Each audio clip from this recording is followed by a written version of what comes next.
Good morning, everybody. Prime Minister Petteri Orpo, Your Excellencies, dear participants, dear Hanaholmen alumni, and this year's participant. Warmly welcome to the yearly Hanaholmen Initiative Summit and to Hanaholmen. This is the fourth edition of the Hanaholmen Initiative, and I feel that the momentum is just growing and growing.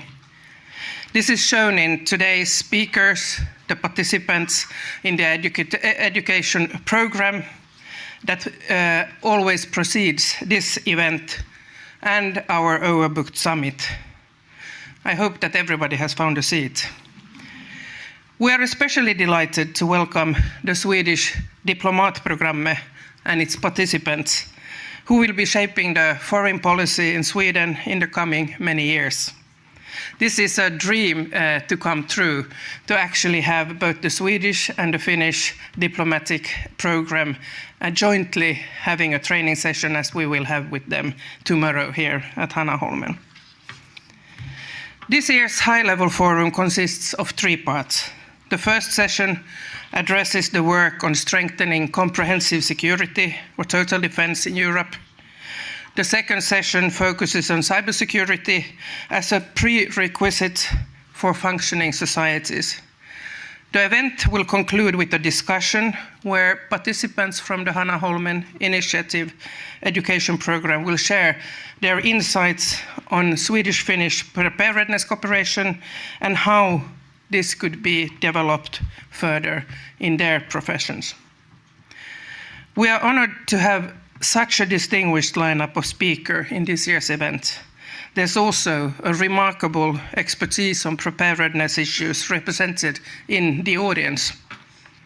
Distinguished guests, our first theme today, comprehensive security in Europe, is particularly relevant in the light of the report of the former Finnish President Sauli Niinistö, who submitted his report to the European Commission and Ursula von der Leyen at the end of October. President Niinistö noted that preparedness is an attitude and that we are entirely dependent on how ordinary citizens respond. In Finland and Sweden, we apply the 72-hour rule. The population should have supplies for 3 days in a crisis.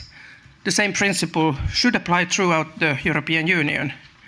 The report further points out that preparedness should be considered in all new EU legislation with the aim that the EU can function under all circumstances.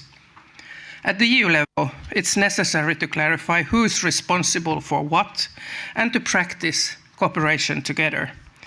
We also need clarity on how the EU and NATO should collaborate if a member state were to be attacked militarily. One of the most valued elements of the Hanaholmen Initiative's executive program is the opportunity to practice and work with different scenarios. This is where participants gain insights in how different operational cultures differ and where there may be a lack of mandate to act. Our collective preparedness and trust in each other are strengthened through simulated exercises and the exchange of information. Indeed, looking at the current uncertainties and developments in global politics, Sweden and Finland need each other more than ever before. I'm really happy to be able to now give the floor to our excellent moderators of this event, who are both previous Hanaholmen Initiative participants and represent the business sector. We have Riikka, Joukio, Sustainable Trade and Industry Executive, and we have Karl Lallerstedt, Senior Security Advisor at the Confederation of the Swedish Enterprise. The floor is now yours, and we are in your hands. Good luck for today. Just one minor...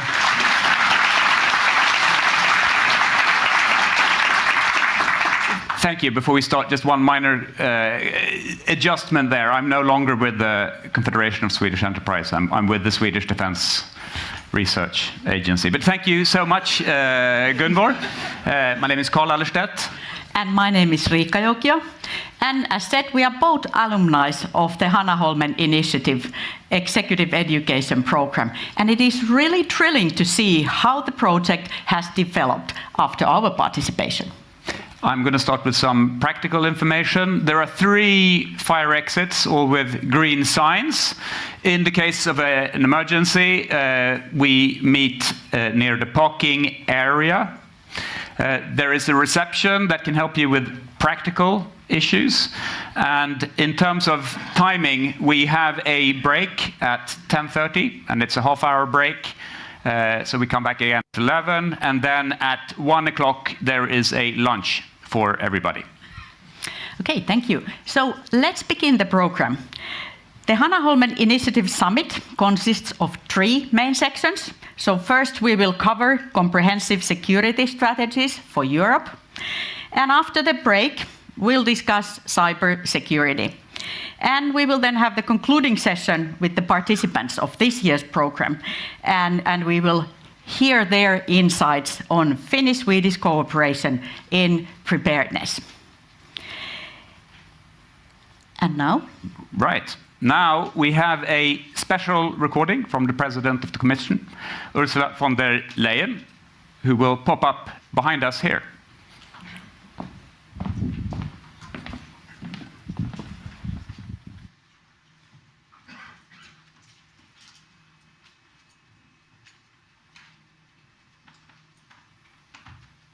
Dear Gunvor Kronman, Prime Minister Orpo, dear Petteri, Minister Ranne, State Secretary Berggren, Excellencies, distinguished guests.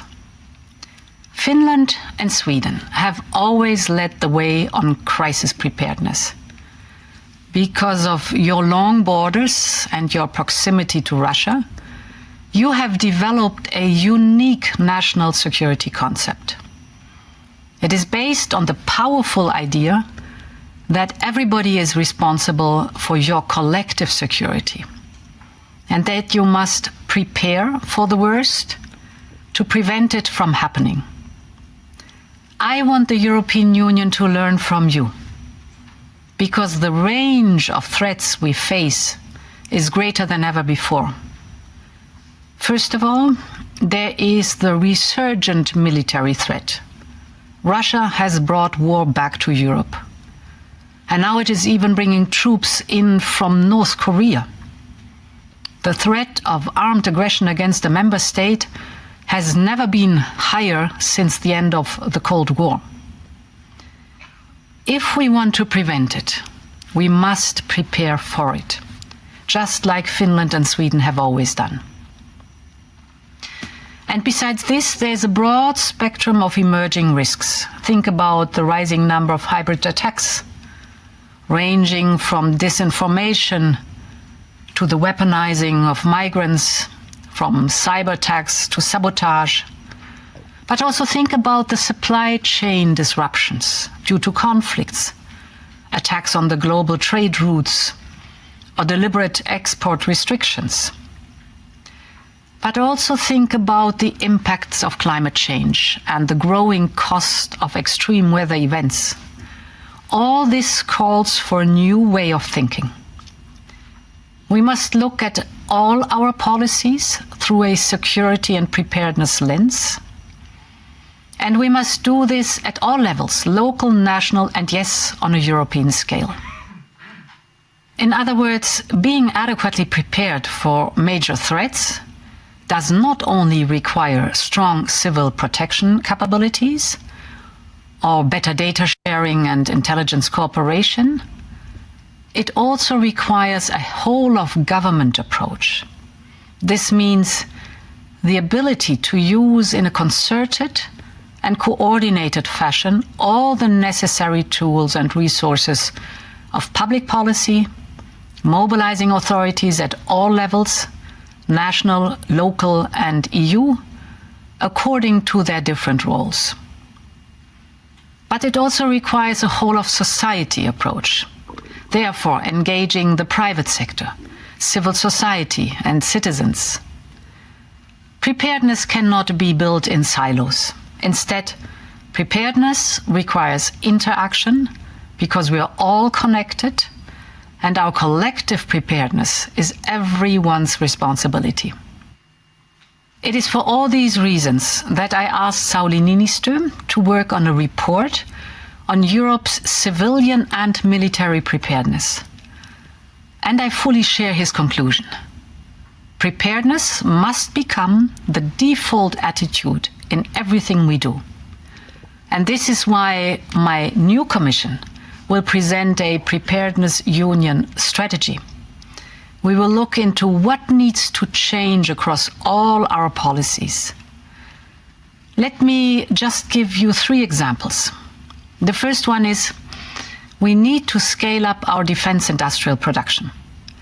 And this calls for a true single market for defense, with more cross-border cooperation, more standardization, and a stronger role for European SMEs in our supply chains.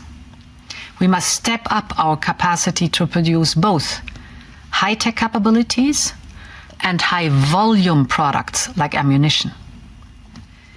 Second, on critical supply chains.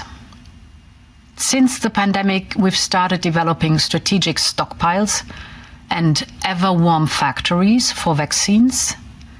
We should do the same in other fields too, ranging from other critical medical countermeasures to the defense sector and critical raw materials.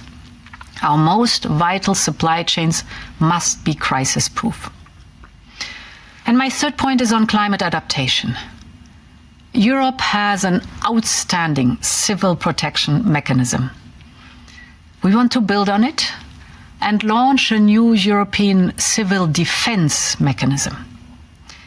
Our military and civilian personnel must be ready to work together in emergencies, not only at national but also at European level. Europe is warming twice as fast as the global average, and we must mobilize all our assets to protect Europeans from climate change. Ladies and gentlemen, the European project was born as a security project. We started with coal and steel and nuclear cooperation because that was the core of European security after World War II. Today, our world is more dangerous than it has been in generations. It is time to go back to our roots.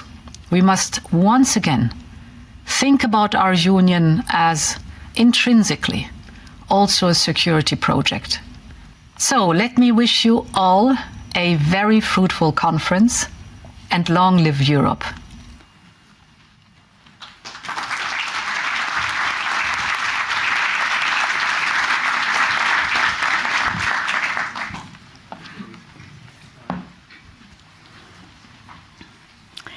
So thank you, President Ursula von der Leyen, for your keynote speech.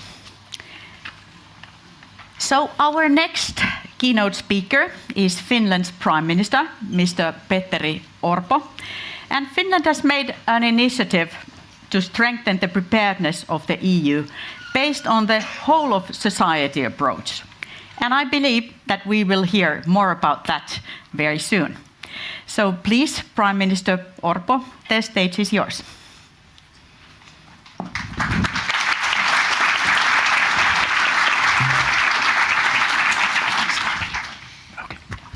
Good morning, ladies and gentlemen. It was great to hear Ursula's words here today. She has done an excellent job as a president of the European Commission, and I'm happy I can tell you that she knows us well. She knows Nordic model, our welfare society model. She knows our security model, but also our security situation, our concerns, and she listens us. Henry Kissinger once said that there is no phone number if you want to call to Europe. During Ursula's first term, she became one point of contact for the EU. And I believe that her position will be even stronger after upcoming season as President of the Commission. But today we are meeting here in Hanaholmen at a critical moment. Our security is being put to the test in so many ways. It is therefore my great honor to be here today. I'm happy to say that cooperation between Finland and Sweden is at the level we have never seen before. And Nordic cooperation is more important than ever before. The presidential election in the United States is now behind us. The anticipation is over. During his first term, President Trump said that Europe must do more for its own security. Since then, we have delivered, but there is still more we could do. During his second term, President Trump will require Europe to do more and even more, and I agree. I have said for a long time that the European Union needs to do more and work faster for its own security and to deepen defense cooperation. Finland has done and will continue to do its share. Russia is the most significant and direct threat to peace and stability in Euro-Atlantic area.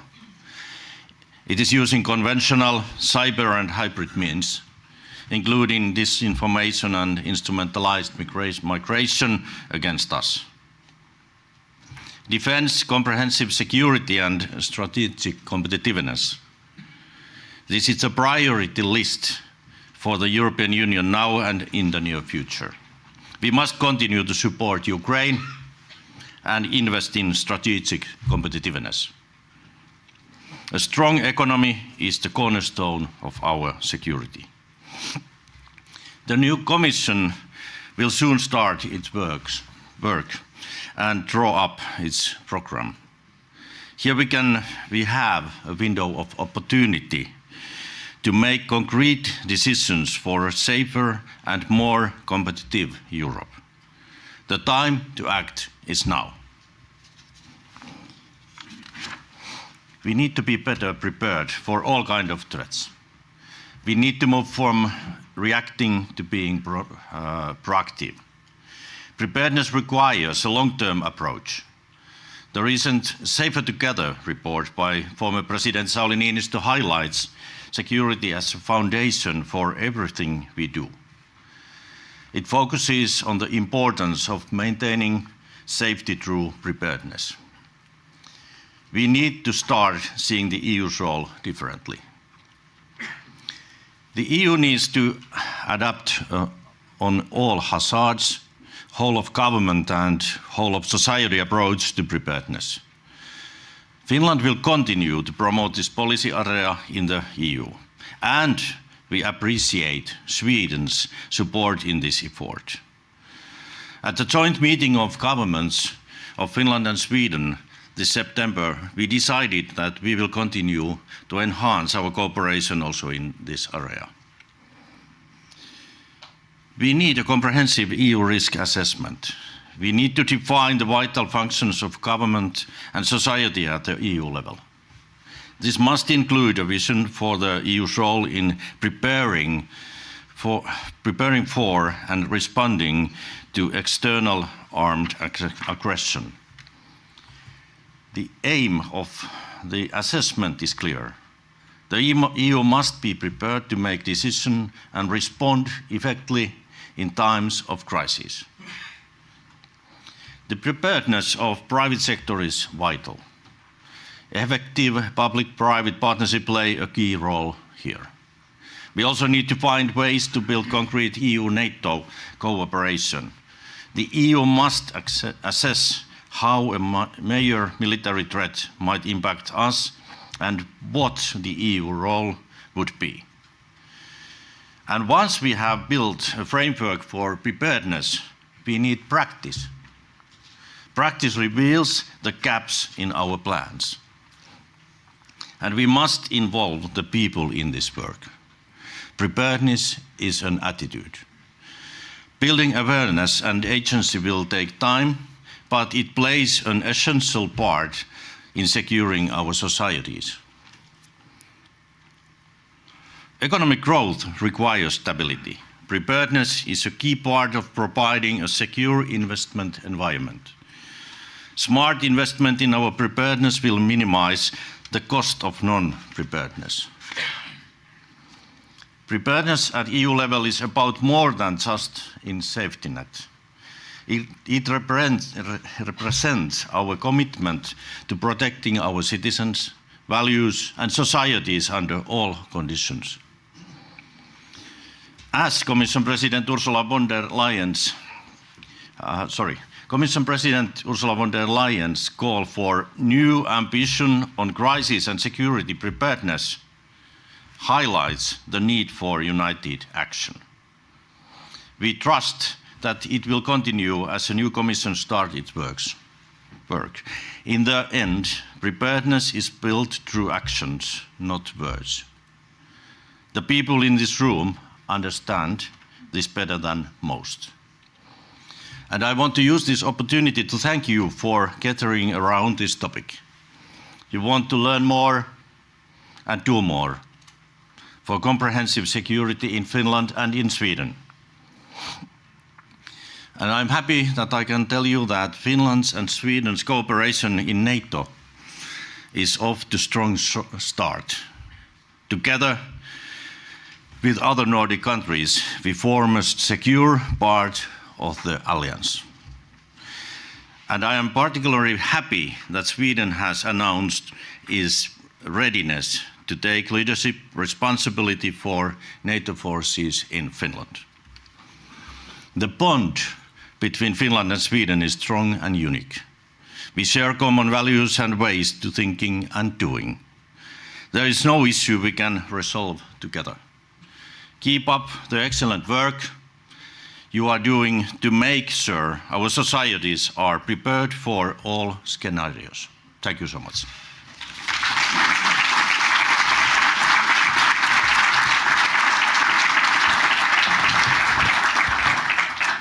Thank you very much, Prime Minister Orpo. May I have one question for you? Of course. Thank you. So, how does the Finnish government plan to act to ensure that the discussion on comprehensive security and preparedness union initiative really become European political reality, also in all countries? And how could maybe Sweden help Finland in supporting these efforts? Thank you so much. First of all, I want to repeat what I said just, that it's absolutely good that at this difficult time, we have all the tools on the table. We have window of opportunity in the EU, because new Commission will start its work. It will write its new program and finalize before next summer the next EU budget, MFF. So we have time to act and tools on the table. This is very good opportunity to take care that Europe and EU will be more secure and more competitive. And actually, I think that we know what should we do. Now we need decisions. And I'm happy that I can tell you that last week in Budapest, in unofficial council meeting of the leaders, the atmosphere was constructive, mostly.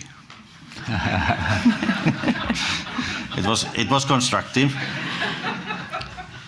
I think that we have a clear picture. What should we do? And I think that we are ready to work together. But what we can do for preparedness, we made an initiative on preparedness union half a year ago, and now it's on the program of the next Commission. And we have worked very closely together with Sweden, and we have to continue that. We have very, very close connection between our governments. I have done excellent cooperation with Ulf Kristersson. And so it is the same for many of our ministers, like Lulu Ranne, who's here today. And we have to continue. Our model of comprehensive security, it's great. And as you heard what Ursula has just said, they are interested in that, and they want to make it true also in European level. Thank you. Thank you very much. Time to act. Thank you very much, Prime Minister Orpo. Thank you.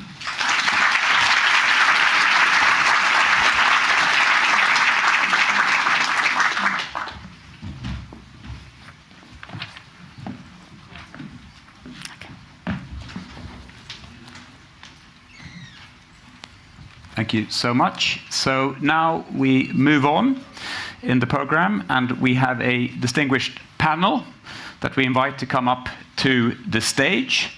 And we have Johan Andersson, Senior Analyst at the European Union Institute for Security Studies. You're welcome. Yes, please. Yeah, right there. And Mr. Bolinder, who is the Civil Defense Policy Director at the Ministry of Defense in Sweden.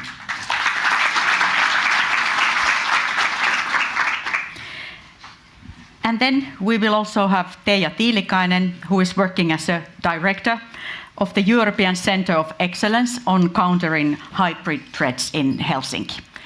Please, to the stage.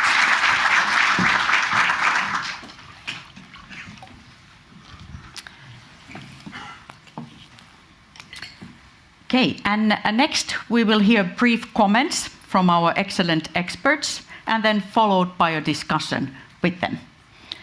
So, Jan-Joel, please start. Let's see if this one is on. Yes. Thank you so much for the invitation. It's a pleasure to be here in Helsinki, and of course, following on these fantastic presentations by the President and then the Prime Minister. It's a little bit of a challenge to follow. But I'd like to put in a little bit of a European perspective on this. And it's sometimes easy to believe and sort of see the world up from the north as sort of how the rest of the world sees it as well. But I think it's important in these matters to take in the full European experience. And it's also important to remember that the experience and historical backgrounds across the continent is quite diverse. And sort of the challenge is to make this then part of a whole, right? So some of us have been working on European security and defense for the past 20, 25 years. The EU has now taken on a much larger role than it previously had. But it's important to remember that we've been working on this for the past 20 years, on strengthening the EU's role in security and defense.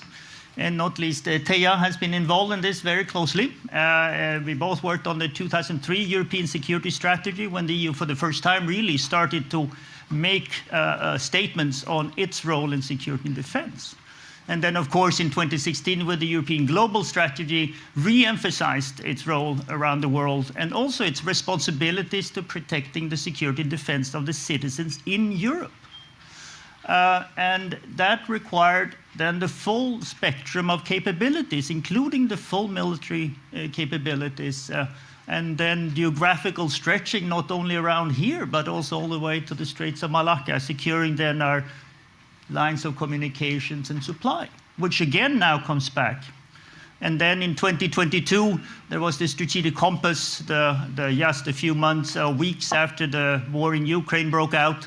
The EU again re-emphasized its role and its importance to support member states in building capabilities, but also its own capabilities to defend and secure Europe. Now, the report here that President Niinistö presented, of course, then, sounds familiar to us, having had a total defense concept. But I think it's also important to not be sort of too self-congratulatory up here in the north. We should recall that we haven't really tested this, right?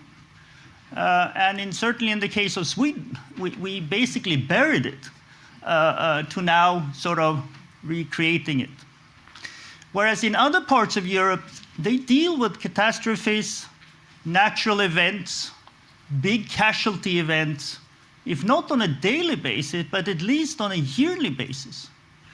Floodings in now Spain, in Italy, earthquakes in Italy, Southern Europe, large waves of migration across the seas.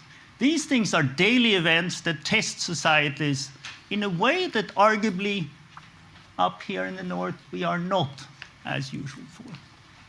So although we should be very proud of both President Niinistö's report and also the experience we have up here, I think it's also important for us to be able and open to the experience and also the attitudes and structures in place in other parts of Europe. Because what is an enduring legacy, I think, is that in order to get to a common position, right, we need to also value and see the input across the continent. So just to then underline again that the EU has quite a long period of strategic development, that we have institutions increasingly in place, now also with a defense commissioner, and that funding is also then increasingly coming in place. Now, I think a challenge is to sort of come down to what is the right sort of level of decision making. What is then the right sort of, responsibility distinction between the EU level, member state level, regional and local levels? And this is not something that necessarily fits, across the continent. So I see we should be very, proud of what we have achieved, but frankly, we are still untested, and that we have a whole continent's experience to draw on. So I think I'll stop there. Okay, thank you very much, Jan-Joel. And then the next brief comment will be by Per, please. Thank you so much, and thank you for the invitation and this opportunity to speak on comprehensive security strategy for Europe.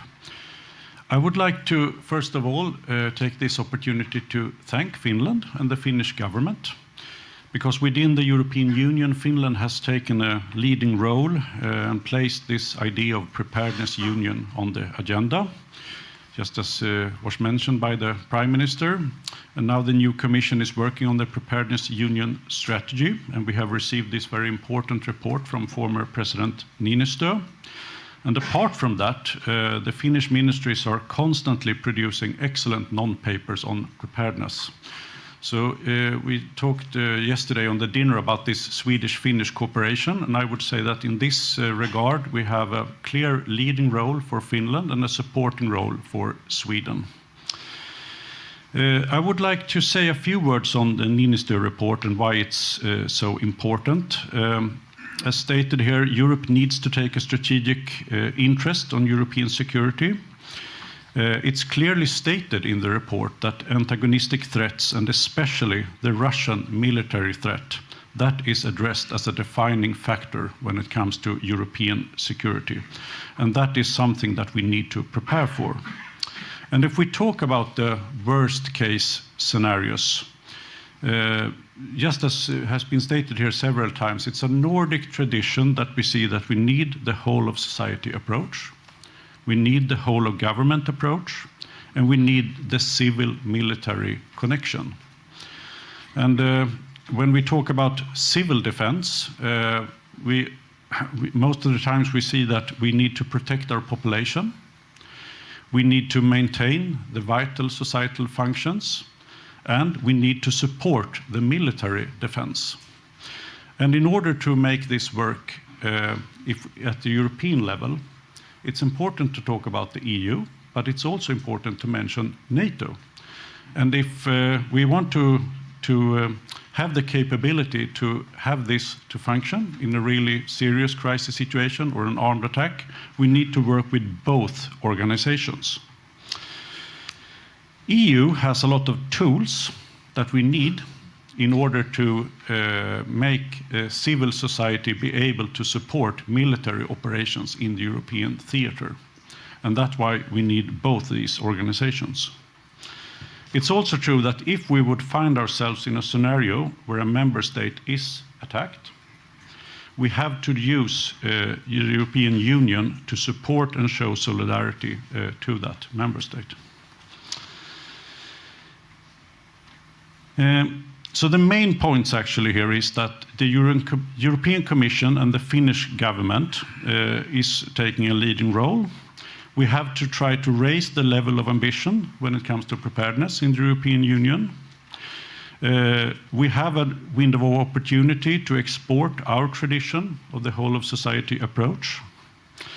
The trick right now is trying to widen the scope for the EU preparedness work to also include antagonistic threats and wartime scenarios, because that is the security situation we face. And the Swedish government is supporting these ideas together with a few other like-minded countries here in the north.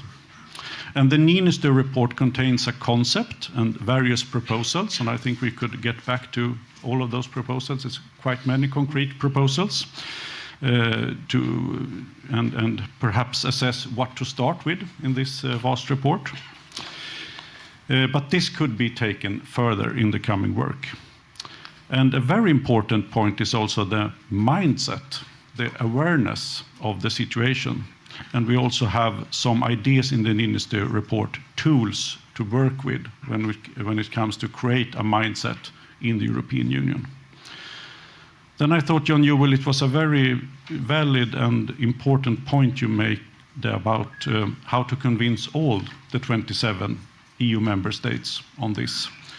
Because, of course, we have different threat perspectives, we have different traditions, we have a wide range of different threats that the Union needs to address. And of course, when we from the Nordic side talk to our colleagues in the southern part of Europe, they see something completely different. We have, of course, our concern about the military situation, about the military threats, about Russia.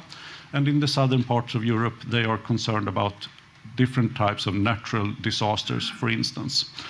And I think, just as you stated, Johan, it's extremely important that when we go forward with this in the Union, we need to have respect for all these kinds of threats. And it's not about diminishing any other forms of crisis or threats evaluations from other parts of Europe. It's more that we need to add this aspect from the Nordic or northern part of Europe as we see the threat perception. And I think one very good argument that we can make from our side is that if we prepare for the worst, we also have a very good capabilities to deal with other kinds of disasters. But nonetheless, there is a fundamental difference between man-made disasters, antagonistic threats, armed attack, and natural disasters. And we should also draw a lot of our conclusions from the experiences from the ongoing war in Ukraine when we look at this. So thank you very much. Thank you very much, Per. And then the third comment will be made by Teija, please. Thank you so much. Thank you for this opportunity to address this audience. I would basically like to make 3 comments, 3 observations about this broad theme. I will start by making some comments on the threat environment. As was pointed out by Ursula von der Leyen, there is a geopolitical competition and rivalry going on at the global stage. And now my comments are related to the role of the European Union in this framework. Usually we talk about a confrontation between democracies and authoritarian regimes. But if we look at the European theater, it's more and more about the revisionist powers wanting to set the rules for us in Europe. So the Russian war against Ukraine is about Russia, the efforts of Russia to consolidate its spheres of influence. And consolidating sphere of a great power's sphere of influence is one of those new types of rules Russia wants to establish in Europe. So it's not about the rules we are used to. It is rules that are based on military might and the privileged position of great powers to define the rules for their environment. This is what the revisionist powers would like to achieve in Europe. I would also like to make the observation here, and this is about the threat environment, that the European, usually we tend to think that it is the US and the US global position that forms the key geopolitical threat for states such as Russia and China. But I also want to point out that European Union, with its values and with its type of governance model, European integration that is so dear for us, it is also a threat to these revisionist powers.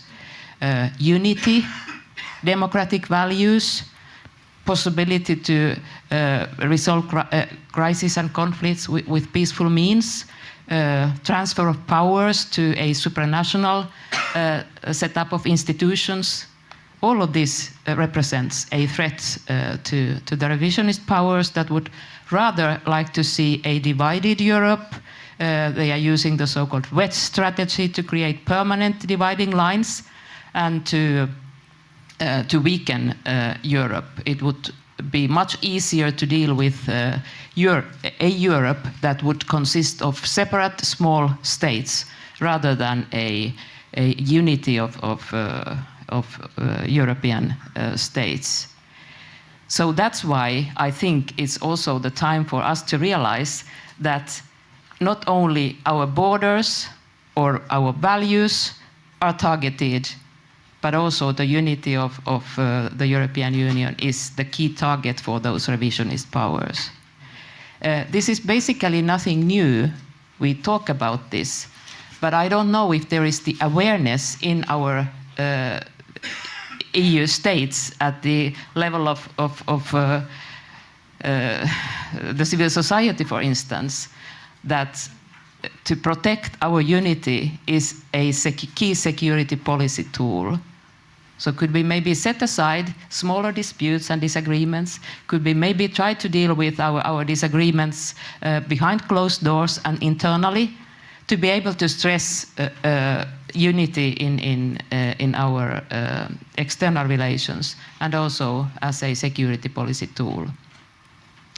The dangers of our security policy environment are such that we need kind of to take all the tools into use to protect the security of our countries and the citizens.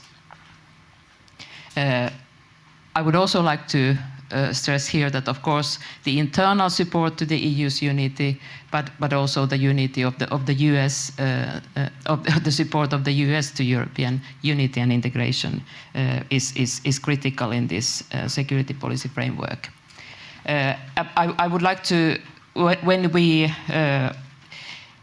talk about preparedness, when we talk about building resilience, when we talk about the tools with which we address the even all the time worsening security policy environment, we should observe that the new tools that the revisionist powers are using against us, the so-called hybrid threat tools, are very peculiar. Not only because they involve new types of tools. We talk a lot about information operations. We talk a lot about attacks against critical infrastructures, various forms of sabotage, instrumentalized migration, as was mentioned here already earlier. This is not the only peculiarity. The key peculiarity with these tools is that they are trying to target. They are targeting our vulnerabilities. They are targeting our soft points, and this goes on and on and on. Once we learn how to cope with them, once we learn to create resilience against one set of tools, there will be a new set of tools emerging. Because this is what they are based on. They are based on seeking our vulnerabilities and targeting them. So this is this environment is also difficult because we are never we should never think that now we are resilient. Now we have all the tools in use. We should also kind of understand the logic of this toolbox, which has proven to be very, very cost efficient and useful for those countries that want to change the rules and establish their own rules for our European theatre. Just very briefly, a couple of words about the EU's role. I try to be brief with this. I think, ladies and gentlemen, that there is a lot of unused potential in the EU, a kind of potential that could be taken into use. There is no need to open the treaties, start establishing new competencies for the European Union.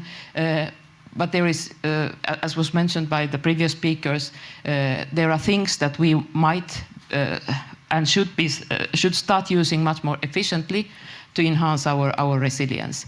The EU is the EU has had to be too reactive. So this is we are now playing a game where other powers set the agenda and rules for us. And now we should try to turn it back to a situation where we are more proactive and we are kind of also promoting the narrative instead of others doing that for us. It is kind of an information war, as we know, going on at the same time. So what types of unused potential do we see in the European Union that should be taken into use? I think Jan Joel referred to the long perspective, and what I would like to see in the European Union is a strengthened strategic planning capability. I don't now refer necessarily to the military capability, but do we have enough of a foresight capacity in the European Union? We have a huge union with a lot of countries, a lot of ministries, a lot of think tanks, but do we have enough of a common strategic planning capability? I don't think so. We would need the long perspective. We would need to kind of enhance preparedness also in the long run. We would need not only better common situational awareness, as the Niinistö report pointed out, in today's conditions, but also to look ahead and assess the kind of emerging new threat forms, to assess the kind of objectives of the revisionist powers, and to be able to address those in advance and take those tools into use that are needed. That would be needed. We would need a better coherence between the military and civilian capabilities. That's kind of an eternal problem in the European Union. This is also about strategic communication. So do we communicate the capabilities that we have in the European Union? I don't think so. Showing resolve, showing unity, communicating the capabilities to the adversaries in this kind of an environment do play a key role. And this could be done immediately without any new capabilities needed. So instead of kind of having our internal discussion about what should be developed, what are kind of the needs and shortcomings, we should be much more assertive and communicating the capabilities. Need to act proactively instead of giving the agenda away to the hands of others would also be quite easy to implement. So just to stress that there are a lot of things that the EU could do if it would if it would have this kind of a more strategic planning capability to look ahead. Very briefly, the question about the Nordic countries, Finland and Sweden. What is our role in this complex situation? There were many good ideas already brought to the fore. I just think that we might just, we have our model of comprehensive security. Jan-Joel has a point there that others have good models as well that should be taken into use. I think the Nordic region in general could, with its pragmatic approach, could help the European Union to implement its resilience tools. There is a lot of new legislation, a lot of new practices that have been established during the past couple of years, but I hear more and more about the implementation of them being a challenge. In the Nordic, we usually are good at that. So we tend to take rules and norms seriously and plan their implementation carefully. So perhaps this is the field where we could use our best practices and show kind of our pragmatic, show how we pragmatically how we are able to implement our common rules and practices in the European Union. Thank you so much. Thank you. So now, we'll start with a few questions of our own, and then later on we'll open up for questions to the floor.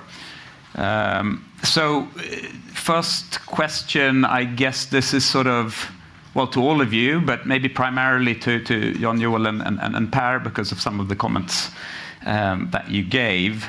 But if we look at the Niinistö report, I mean, there are a lot of recommendations in this report.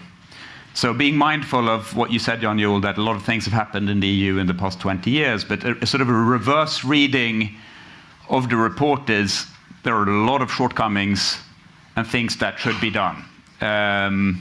So the question here is, and I think this is something that Per touched upon, Jan-Joel, you mentioned that if we look at certain types of crisis preparedness, our South European friends in the Union are quite effective. But when it comes to this comprehensive security, total defense thinking, our approach is a little bit different. And considering the vast number of recommendations in the report, I mean, how realistic is it that the majority of these recommendations actually will end up being implemented? I mean, the cultural kind of readiness to accept these and the political reality. I mean, we heard Ursula speak, and we understand that she is supportive of this, but I mean, is it realistic? What will actually happen? What will happen? Yes, that's the big question. Speaking of foresight here. Now you can sort of say that, yes, there is a lot of recommendations, and then perhaps there's too many recommendations. I mean, it's not the only report, right? I mean, it's the Draghi report, the Letta report. We have a cybersecurity strategy coming out. We have had an EU security defense space strategy. We have a maritime security strategy. An EU air strategy is coming out. We have already, there's a lot, right? But I think it's sort of important to, who's going to implement these things? And especially then if you talk about civil security, civil defense, I mean, it's the member states, right? It's regions, it's cities, it's communes, right? So basically it's on us. And so here's a series of recommendations, right?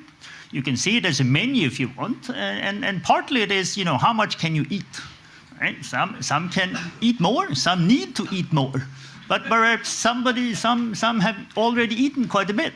So just because you have a menu doesn't mean that you have to eat all of it, right? Let's say. So we have to hope that most of the member states are not anorexic. Yes. Well, I hope not. But going back to sort of the Southern Europe, right? And Southern Europe actually, to continue this metaphor, had pretty good kitchen, right? So there's a reason why we like to go south. And I do think it behooves us up here in the north to sort of think about this. I mean, if you face constant threat from earthquakes, floodings, migration waves, stuff happens, right? You need to be ready. And it's not only authorities, right, but people. If your town has been washed away 5 years ago, you tend to remember it, right? And you're probably still in that flood region. So you will be, ready. And frankly, in some places, you do not really rely that much on authorities or central government. I mean, we had a colleague in Valencia, right? 8 days, no one has shown up. Well, you have to rely on local initiatives and local volunteerism, right? Are they happy? Clearly not. I mean, they pelted the king, right? I mean, they really blamed the EU. I mean, you want to blame somebody, but in the end, you have to rely on the community. So this is then what I mean. It's great to have plans. It's great to be implementing plans, but you don't really know how that works until something happens. And I think our track record, speaking of Sweden now, from these winter storms, and it's not that good, frankly. And I think also if you talk around and just hearing a little bit, things are going too slow, right? So I would really, really warn against this self-congratulatory sort of idea that we have it fixed, right? Because we don't know, and we have not necessarily been tested, and that's why, among many other reasons, you should go do down south and try out the kitchen. But just following up on that, I mean, is that in Europe? Is that a feeling that these Nordics are coming here and they're sort of swaggering about what they're doing, or? I mean, I think there is a certain sort of, north of the wall, they know what winter is. But do we? Maybe we did, but it hasn't really been winter here in a long time either, right? Yes, I mean, we have a lot of stuff, but I mean, again, speaking of Sweden, I mean, we buried the whole thing, right? We were extraordinarily fast. We're leading in dismantling total defense. So if you need a model for how to do that fast, there is a model for it. So Russian best practice. But now, how do you quickly rebuild? And this is much, much harder, right? And again, coming down to town level, commune level, regional level, you need people that are then willing and able and sort of to engage that. And then you need to practice it. And then you need to actually go around and check, do you have those 72-hour supplies? And I think now we're supposed to have a week supply, right? I mean, you can turn off your heat for 2 days and try that out and see how fun that is. And we don't really do that, I'd say, right? Large-scale sort of civil defense exercises in a way that Southern European countries are tested in large-scale catastrophes in a way, right? And how do you practice that? That's hard, right? And Per, what are your reflections? I think we have to get back to the serious security situation where we are. Because we are in a situation where we know nothing about the future, where this will go. We know we have a military threat. We know that the American possibilities to take part in the European security will not be the same. We know that Europe needs to take a greater responsibility for our own security, and we don't know how much time we have. So this is the serious background for this work with preparedness. And from that perspective, I do not see that it's a problem that we have too ambitious reports, that we have too many proposals. Just as the Prime Minister stated, I think this is a window of opportunity where we need to address these issues. And I do not see that we have sort of a risk that we will overachieve in this work. And that's where I see that Finland, Sweden, many other like-minded countries, the Baltic countries, Netherlands, Belgium, we are a few countries that see this perspective. We have now an important role to place these issues on the agenda and see how far we can take this preparedness work. Because if something would happen, something really serious, for instance, armed attack against one of the EU member states in a few years, then we need to prepare this organization and this work for this. And you're absolutely right about where we are in our own total defense work. a perspective on that is that when we are now rebuilding, as I'm sure all of you here in the audience know, we have the concept of total defense in Sweden. We are now trying to fill it with content again. We are trying to rebuild it. We all want this to go faster, and we wish that we had gone further than we have, but we try to do it as fast as we can. But the new situation is that in the old Swedish total defense model, we thought that we were going to be an isolated country in a wartime situation. Now we are a country among allies and other member states. So we now have the possibility to build things together. And just to mention one example that I think is quite interesting is the security of supply, something that Finland kept, Sweden dismantled. We are now trying to rebuild it. But it's a new situation where we can do this. We have a bilateral agreement between Sweden and Finland, try to do this together. We can also do it in a Nordic context, and we can do it in the EU context. And I really agree with you that we have a lot of potential in the EU work without moving the borders between member states and the Union. But if we prioritize within the competence of the European Union is such a big market and such a big pile of resources that you can do quite a lot if you prioritize these questions within the whole European landscape. So this is a very good cost-effective alternative when you rebuild total defense, and that's why I think that's interesting. Crisis management was mentioned by Jan Joel. These mechanisms in the EU, they have been traditionally formed for dealing with natural disasters. Now we have transformed them so we use them for supporting Ukraine. It was not easy, but we managed to do that. And of course, if we think about a scenario where an EU member state is under armed attack, of course we can form these crisis management measures that we can use them also in a situation like that. That is something that we could do. It's not even the competence of the European Union. It's all about our member states' own competence. But if we agree, we can do this, and it seems to be the natural thing to do. And the third thing I would like to mention is that able to have military operations, we need to support military operations with civil capabilities. NATO as an organization has the role to conduct and plan for military operations, but they will never be able to get the civil capabilities needed. And we already see in infrastructure, in military mobility, how EU is working to support military operations. And this is extremely important if we see a wartime scenario at the European arena. EU must take this role, and I see that NATO and NATO allies think this is a good role for the EU to take.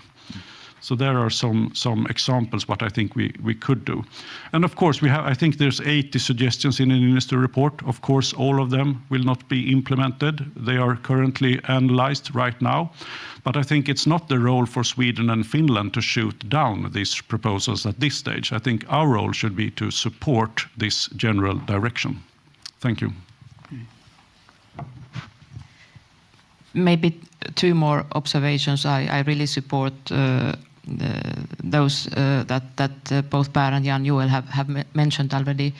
But to give you a perspective to the EU's capability to deal with external threats, of course the European communities were established to deal with internal threats. So the security policy focus of the European communities and the later Union for a long time were kind of internal. They were established to make sure that there were no more wars among the member states anymore. So the whole machinery was based on this idea. But the question of what does external security mean for the European Union has always been much more difficult. We get answers like, this belongs to the member state competence. We might be able to do some crisis management but the main responsibilities are in the hands of NATO. So kind of avoiding the question of what are the key threats, common threats for the European Union that its external security policy machinery should try to deal with. It took us until 22 to get the first common threat assessment published or prepared, the strategic compass, until 2022, when the EU could achieve a common understanding of what the key external threats to it are. So it's 2 years since the establishment of the first common political threat assessment. So this just shows how difficult it is. We are in a war in Europe. The EU's unity and security are seriously threatened. There might be an escalation of the war. We have, as Per said, the security environment is very, very difficult.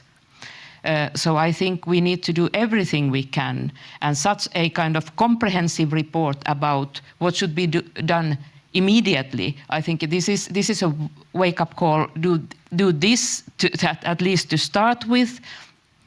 I think is needed. Situational awareness about that unused potential that could easily be taken into use. This is very much in the light that I read the report. But there is one more thing which I think is important. The governments as well as the EU institutions tend to look at this preparedness in pretty much in a siloed way. So all the institutions look at their own field of competence. Also, in many governments, the ministries look at their own field. Someone should look at have the more comprehensive view of shortcomings in connections. And we have been mentioning many times the kind of need to do it cross-governmentally, enhance the public-private dialogue. This is also mentioned in the Niinistö report. So to get rid of these silos, and I think also the report serves that purpose by making all different kinds of gaps and shortcomings visible. So, I mean, if we look at the European Union, I mean, it's a common market. So from a preparedness perspective, it really makes sense that actually the EU should sort of, in a sense, force some of the member states to actually do certain things, mandate certain actions. And this is sort of maybe a challenge because it means sort of empowering the union, but considering the extraordinary security situation we're facing since the full-scale invasion of Ukraine, but maybe even politically now with the election of Donald Trump and perceived sort of uncertainties when it comes to the transatlantic link. I mean, will this sort of, in a sense, be helpful now that there will be sort of a added sense of urgency? So this window of opportunity, we might really be able to seize that and grab it. You want to reply? It looked like you wanted to, so you're more than welcome. No. I mean, this is sort of, you know, we should do this, and then people will do it, right? I mean, this is, you know, if you look at national level, right? I mean, the government says certain things, and the rest of the country should do it. Are they? Yes, no, maybe. I mean, is it good for them? Yes. Do they know they should do it? Yes. Are they doing it? Not necessarily, right? So I mean, this is hard enough to do at the national level. To doing it on the EU level then becomes extraordinarily difficult. And that is sort of then, are we set up to do that as we are set up now? And this is where I do find us coming to sort of a bit of a challenge. If we say we're going to do something, we better deliver on it, because otherwise it really comes to sort of a, you know, disappointing results and make it even perhaps weaker. So the question then is, what is then reasonable thing for the EU at this time to do? What is the reasonable thing for member state level to do, and what is the sort of the local level? Because it's sort of easy to say that the EU should do X, and if that doesn't happen, and that's the fault of the EU. Who is the EU? Who are the EU, right? I mean, we are, right? So in this sense, it is also a little easy to say that well, the EU should fix that. And then we sort of, turn around and say, well, the EU didn't fix that, so it's the EU's fault. I warn a little bit against this, right? But because again, civil defense, civil preparedness is, as President Niinistö also does in his report, right? It's local. You really have to start with people. It's a question of attitude, it's a question of approach, but also personal responsibility. So then from a member state level, to sort of push that up to the EU level, it's a lot of things that can be done, right? But frankly, there are also lots of limits. Yeah, but maybe it's not maybe only about the EU doing it, but maybe about the EU mandating it, and then it's being done at the national or local level. Because if we take the perspective, at least when it comes to the private sector, which I've sort of spent a lot of time working in, focusing on total defense issues, in Finland and increasingly in Sweden, I mean, we're going to do more in future, but there will be requirements placed on businesses that imply costs. So these companies operate in the common market. They compete with other European companies who do not have the same requirements placed upon them. So there would be sort of a benefit at the number of levels. I mean, if our fellow member states become more resilient, that's good for our security, but it's also good from a competitiveness perspective that we are not disadvantaged by burdening our own commercial actors in a different way. So if everything becomes kind of like a menu and you pick what you want to eat, then we have that problem that remains. But if we have a set menu that you have to sort of comply with, I'm not saying that for everything, but for certain key elements, I mean, don't you see any sort of value in that? I think there was this Swedish commercial, right? Seven slices of bread per day or something like that. You can have a lot of recommendations, right? You can also, but mandates becomes, how do you enforce that? Is there sort of money tied to it? Again, right? If we ask for something, we should also have a reasonable sort of way of making that happen. That's what I'm basically saying. So if you're asking for a mandate, you're also reasonably then asking for a way to enforce that mandate. And how should that be done? So I think we should think about that before we do it. Thinking before doing is usually a good thing. Yes, Teija. But I also think we should pay attention to the fact that many things have happened. So many regulatory things, many new directives, many new regulations have seen the light of the day during the past couple of years. The Critical Entities Directive, the cyber security directive, the second one, the Democracy Action Plan. There are things that have been done quite fast during the past couple of years. But that's what I meant when I referred to implementation. So the EU has the mandate and the competence to stipulate these directives and regulations, in particular the directives which leave more room of maneuver to the national level for implementation. So we should also make sure that these things are properly implemented at the national level. So the EU should use its legislative powers and has done so, but then there are, of course, all other tools, policy programs, where the mandate is not that strong, that now this sense of urgency could help to kind of deliver some results. I think this sense of urgency is important, and a common awareness in the EU that the unity is a key security policy tool. Yeah, I had the honor to meet President Niinistö about a month ago, and we had it was a group of, I thought, were maybe 7 countries, like-minded countries, that had a discussion on the content of this report. And I remember that the most important point made by former President Niinistö was this about the mindset, about the awareness. And that this must, we need to have this with our citizens, with, of course, all sectors, private sector, and all across the union. And that's great challenge, of course, but it's really the foundation when we work with preparedness to have this mindset, this awareness of the situation.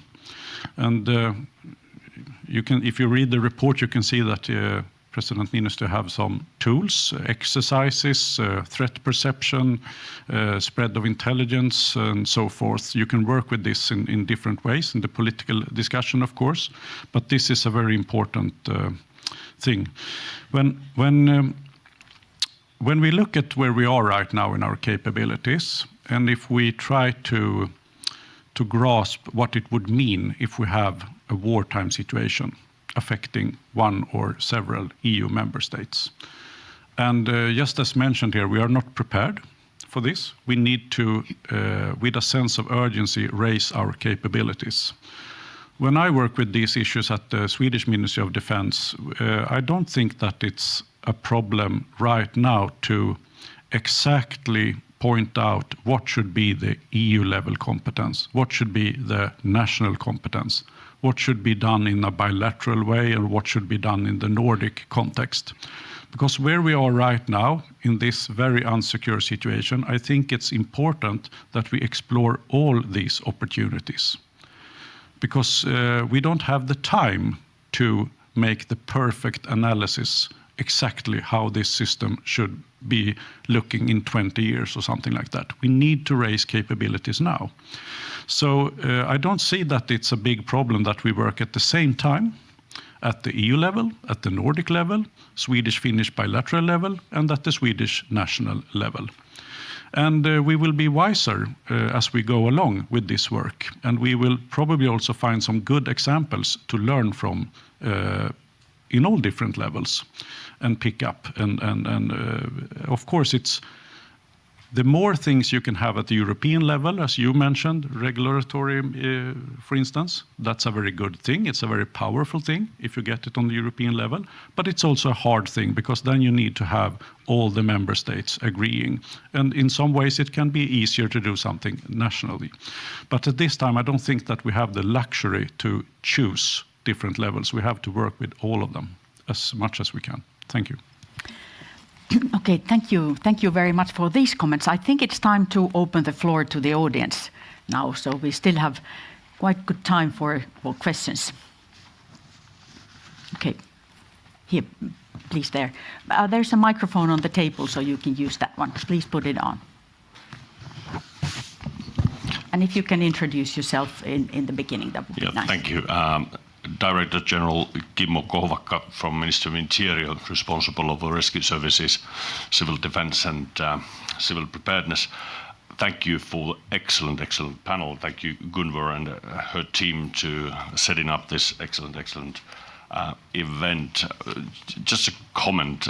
It has been a really delight to hear all of your panelists' excellent views.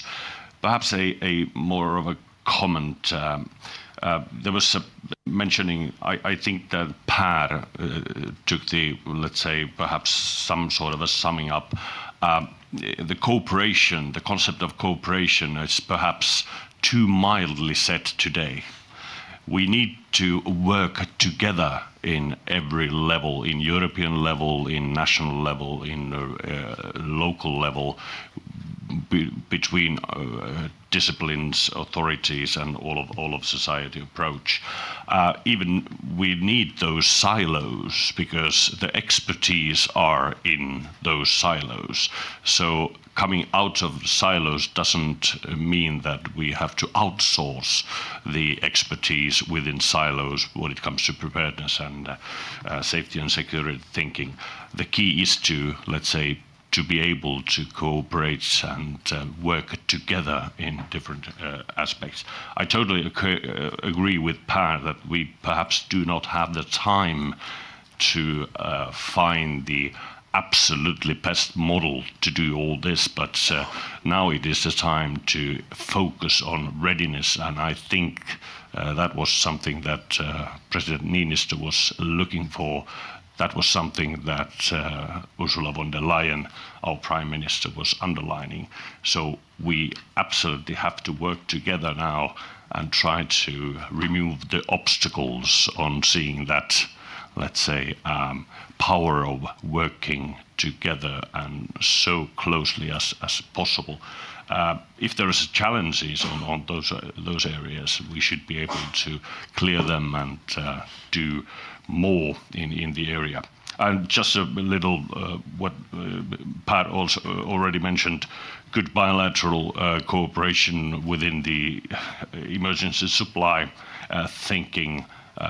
We also do various areas of cooperation, one of being signed or supported by our political leaders when it comes to civil defense planning, that we are now stepping more into detail with Sweden. And of course, there's an idea of broadening that also in a Nordic level and perhaps giving some sort of a model also to the European level. So very, very good points of view, and the warning of not being able to test this was very good from the Jan Joel. Look into Ukraine and focus and think what would happen if that would be, let's say, repeated in some sort of a level in a European context. No, let's say, single member state can survive on those circumstances. So we need the capabilities also on the EU level. The question is, we have the, let's say, the capabilities and expertise in local level, in national level, but do we have enough expertise on the EU level cooperation and working together? Thank you very much. Thank you. So, do we have enough at the EU level?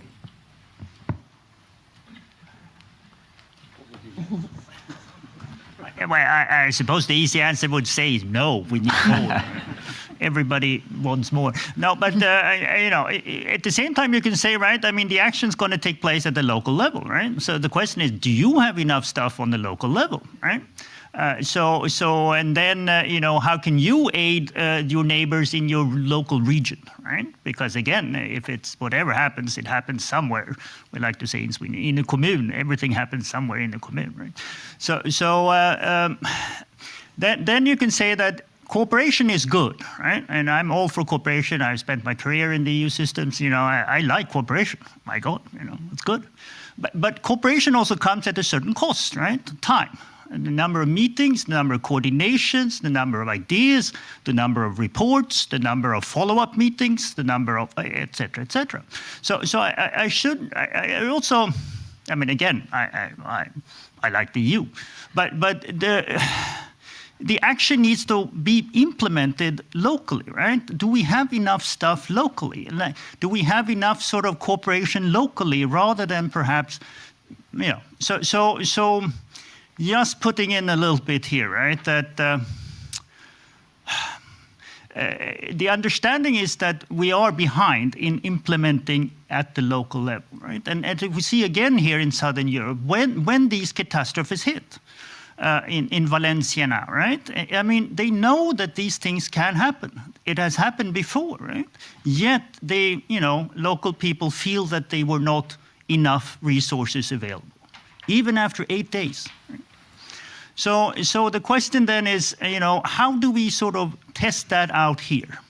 And we do now run, for the first time, larger military exercises. I mean, the Swedish army hasn't sort of practiced big operations in a long time, right? I mean, most European armies are too small to, frankly, practice, you know, big operations, right? But civil defense, large-scale exercises.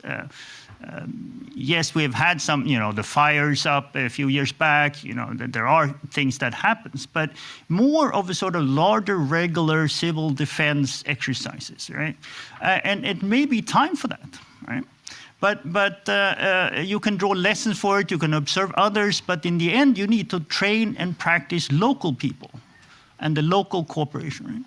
And then you can say, in a larger sense, how do you sort of reinforce, you know, these massive fires in the southern Europe, you know, pre-positioning fire planes, pre-positioning some other supplies and so on. That you can also work at the European level. Right? But building, as President Niinistö also says, from the bottom up. And I think that is also where we now may need to focus as much effort as we do from the top. Thank you. And Teija? I think preparedness, as Jan Jolle said, the construction of preparedness that should start at the local level. But we have also some common properties in the European Union that we cannot protect locally. We have a common currency. We have the Schengen area without any internal borders. Those are at the same time vulnerabilities. So we should make sure that we have enough common capabilities to take care of those as well. So it's a kind of mixed situation. I would also like to stress the need to do some things at the European Union level. In my brief remarks, I pointed out that strategic communication cannot be done locally. And it would be very good if we would be much more efficient in using that tool at the European Union level.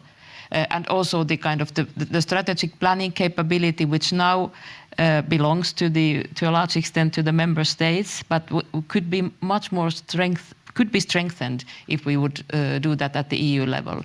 So certain things can be done and should be done at the EU level, whereas there are many things that we can do at the local level. Thank you. So we're approaching coffee time now. We could have time for one very rapid question. Jan-Olof Jakke, my former boss, please go ahead.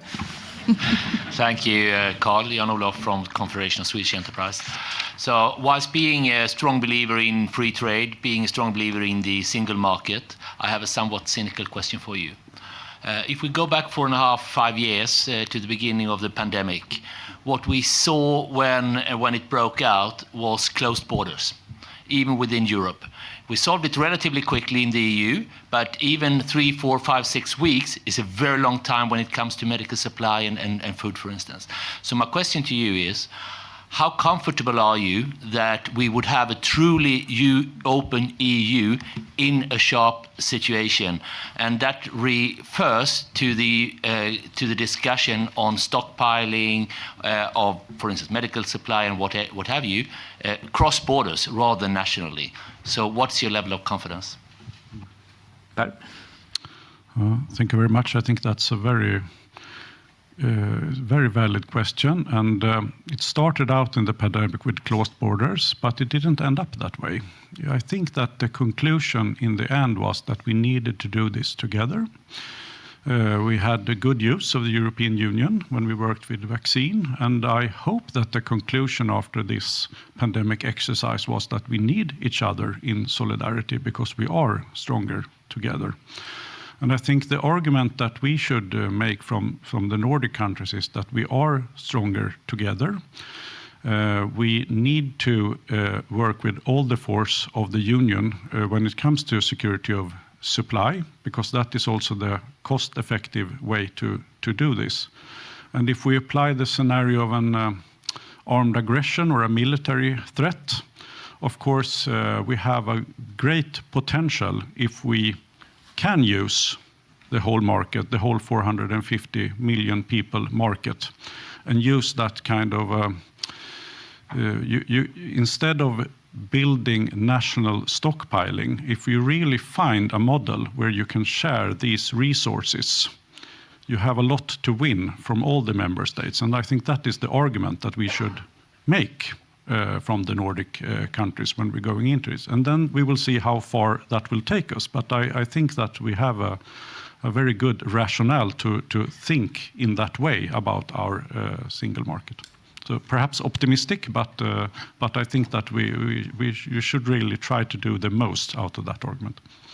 Yeah. If there is an escalation of this war and the geopolitical conflict, and if it would take the form of an armed attack against one of the EU countries, for instance, the development that the adversaries certainly would like to see is exactly the closing of internal borders and every country making a national assessment of the situation and being prepared to use the kind of national capabilities. So we should really try to make sure that that would not happen. And this means that we have to have a kind of different types of scenario-based exercises where we take this risk into account. And I think that you are raising a very important point. This is not the development we want to see when there is, or if there is an escalation of the crisis.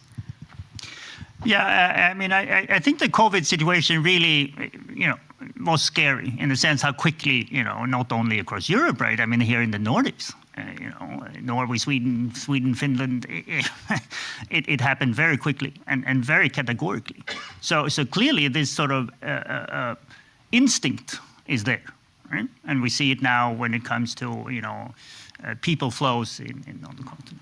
So how do you prepare for that? Well, I mean, first is that you discuss it through, right? I mean, what is signaling, constant discussion. What are we ready to do? And it's possible that some will have different views on this, right? But at least you are aware of them. Now, the second thing on sort of the idea of a crisis situation is that you may actually be out of stuff. The medical mask, right? There were X number of them available. So having a free market also requires you to be willing to trade it, right? And frankly, there may be not something to trade. So that comes then to the supply issue, right? And even if you then have supply, can you move it? And I mean, the COVID-19, we decided to close the borders, but you can also be in a situation where you cannot simply move stuff across the Baltic Sea, right? For other reasons. So that then, even if you're supporting it, you may not be able to do it. So that comes then to, how much supply do you want? And before joining ISS, I was at the European Defence Agency. I was responsible for relations with Finland. We came here with the chief executive. I mean, there's a sort of a reason why Finland is also seeing itself as an island, right? Because it may be an island at some point, and then you need stuff on the island. And for large measures, Sweden is an island too, right? So you may still want to believe in it, protect free trade, but you may also want to have stuff on the island. Absolutely. Thank you so much. Now it's coffee time, and please be back by 11 o'clock. But Thank before you. that, let's give a great hand for our great panelists.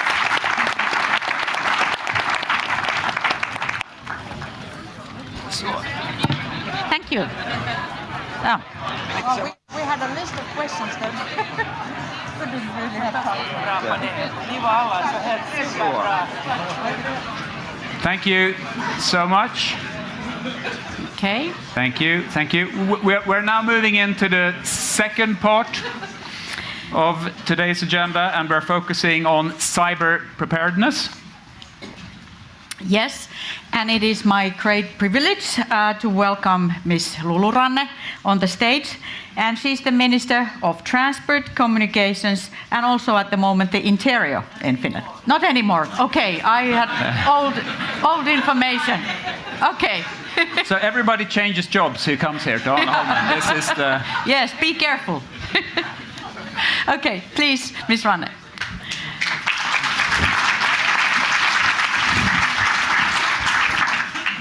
Thank you, ladies and gentlemen. As you all know, that as we navigate the current era of geopolitical tension and technological disruption, the threats we are facing are constantly becoming more challenging to prevent and to mitigate. The threats emanating from digitalization and geopolitical upheaval can cripple critical infrastructure, endanger national security, and erode public trust. In recent years, we have witnessed large-scale cyber attacks targeting critical national infrastructures. These attacks have shown us cyber is being used to sow fear, uncertainty, and discord, and to undermine our democratic system. The attacks also show that no country, no entity, no individual is immune to malicious actors. For governments, businesses, and citizens alike, cyber preparedness is therefore not just another strategic priority, but a necessity for safeguarding our digital infrastructure, social and economical well-being, our way of life. The role of cyber preparedness and resilience in an era of disruption is pivotal. In Finland, we say parempi katsoa kuin katua, which roughly means better to look ahead and be careful than to be careless and regret, or better be safe than sorry. This is our mindset of being prepared in a nutshell. In today's digital world, the importance of looking ahead and preparing for the unexpected cannot be overstated.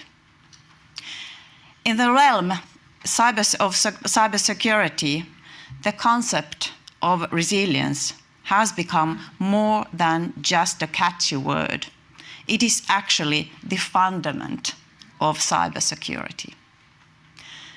At its core, preparedness is general, and resilience especially is about anticipation.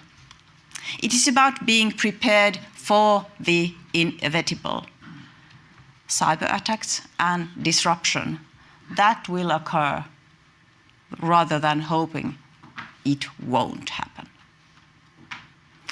It is about recognizing that while we cannot prevent every cyber attack, we can ensure that our systems and societies are equipped to withstand them, ready to mitigate the impacts, cope with them, and recover from them. Building cyber resilience, it's not just about deploying state-of-the-art cybersecurity tools, but also about fostering a mindset of resilience throughout the whole of society. By embracing resilience as our North Star in formulating our cyber policies and strategies, we can create a comprehensive security in digital realm that is not only protecting us, but also empowers our digital future. Ladies and gentlemen, here in Finland, we have a tradition in preparedness based on our model of comprehensive security. You know it, you have heard of it. And that provides the foundation for ensuring the resilience of the Finnish society in physical and digital realm under all circumstances. What defines the Finnish approach is not only our robust and adaptable legislation, but also our culture of a trust-based collaboration. In the end, it's all about collaboration. Trust lays at the heart of our comprehensive security model. Naturally, it cannot be distilled from vacuum, so we have been working on it for decades.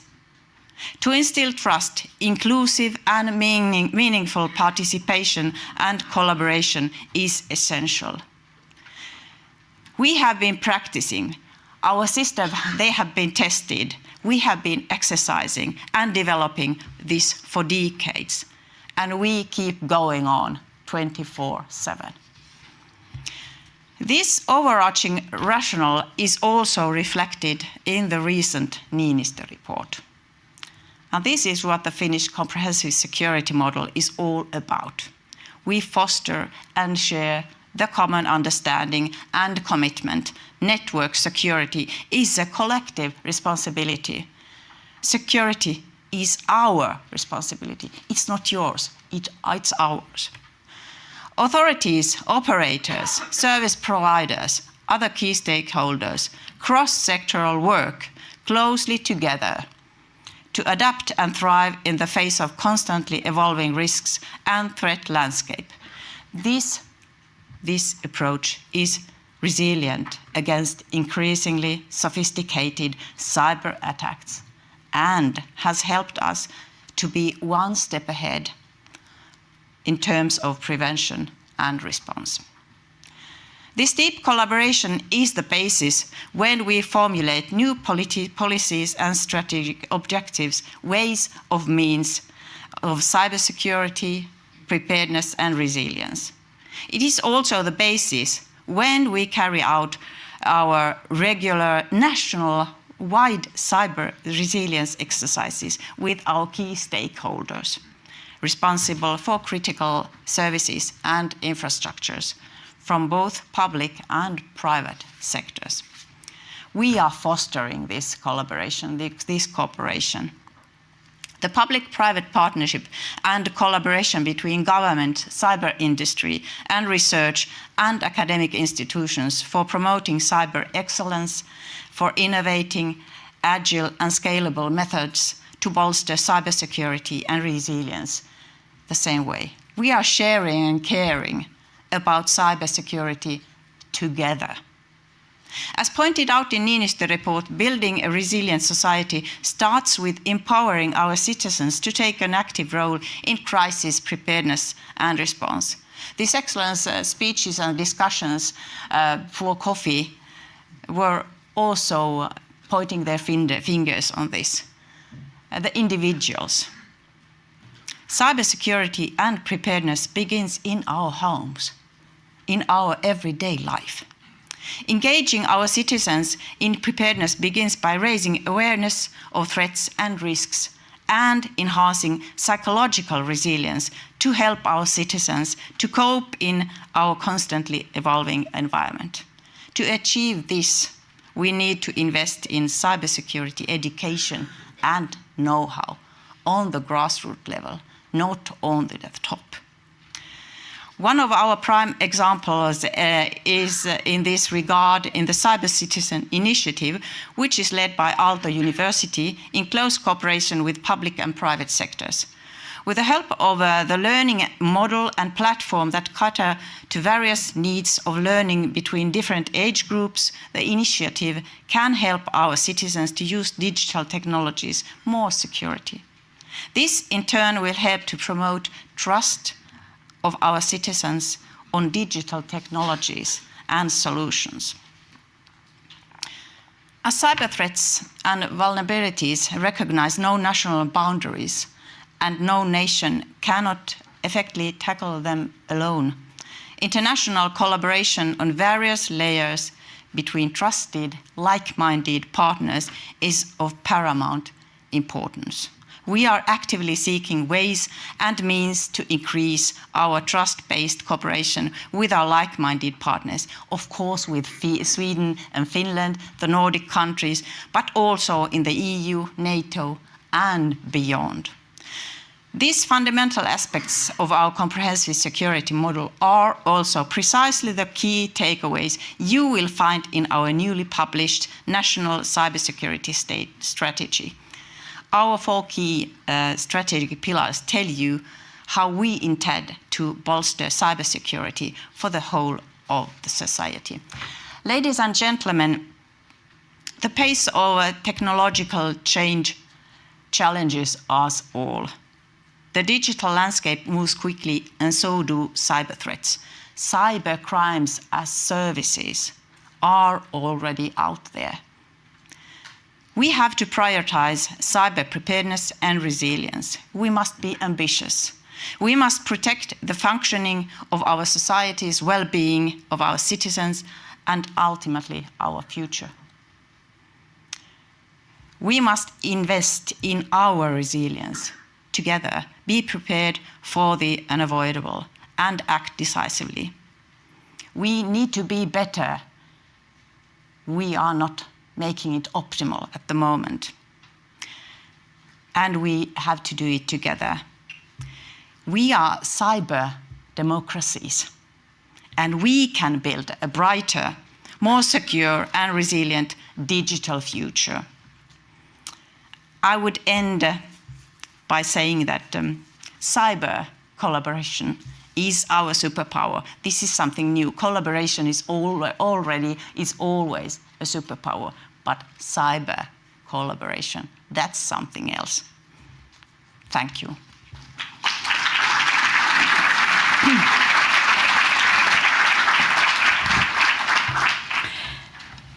So, thank you very much, Minister Ranne.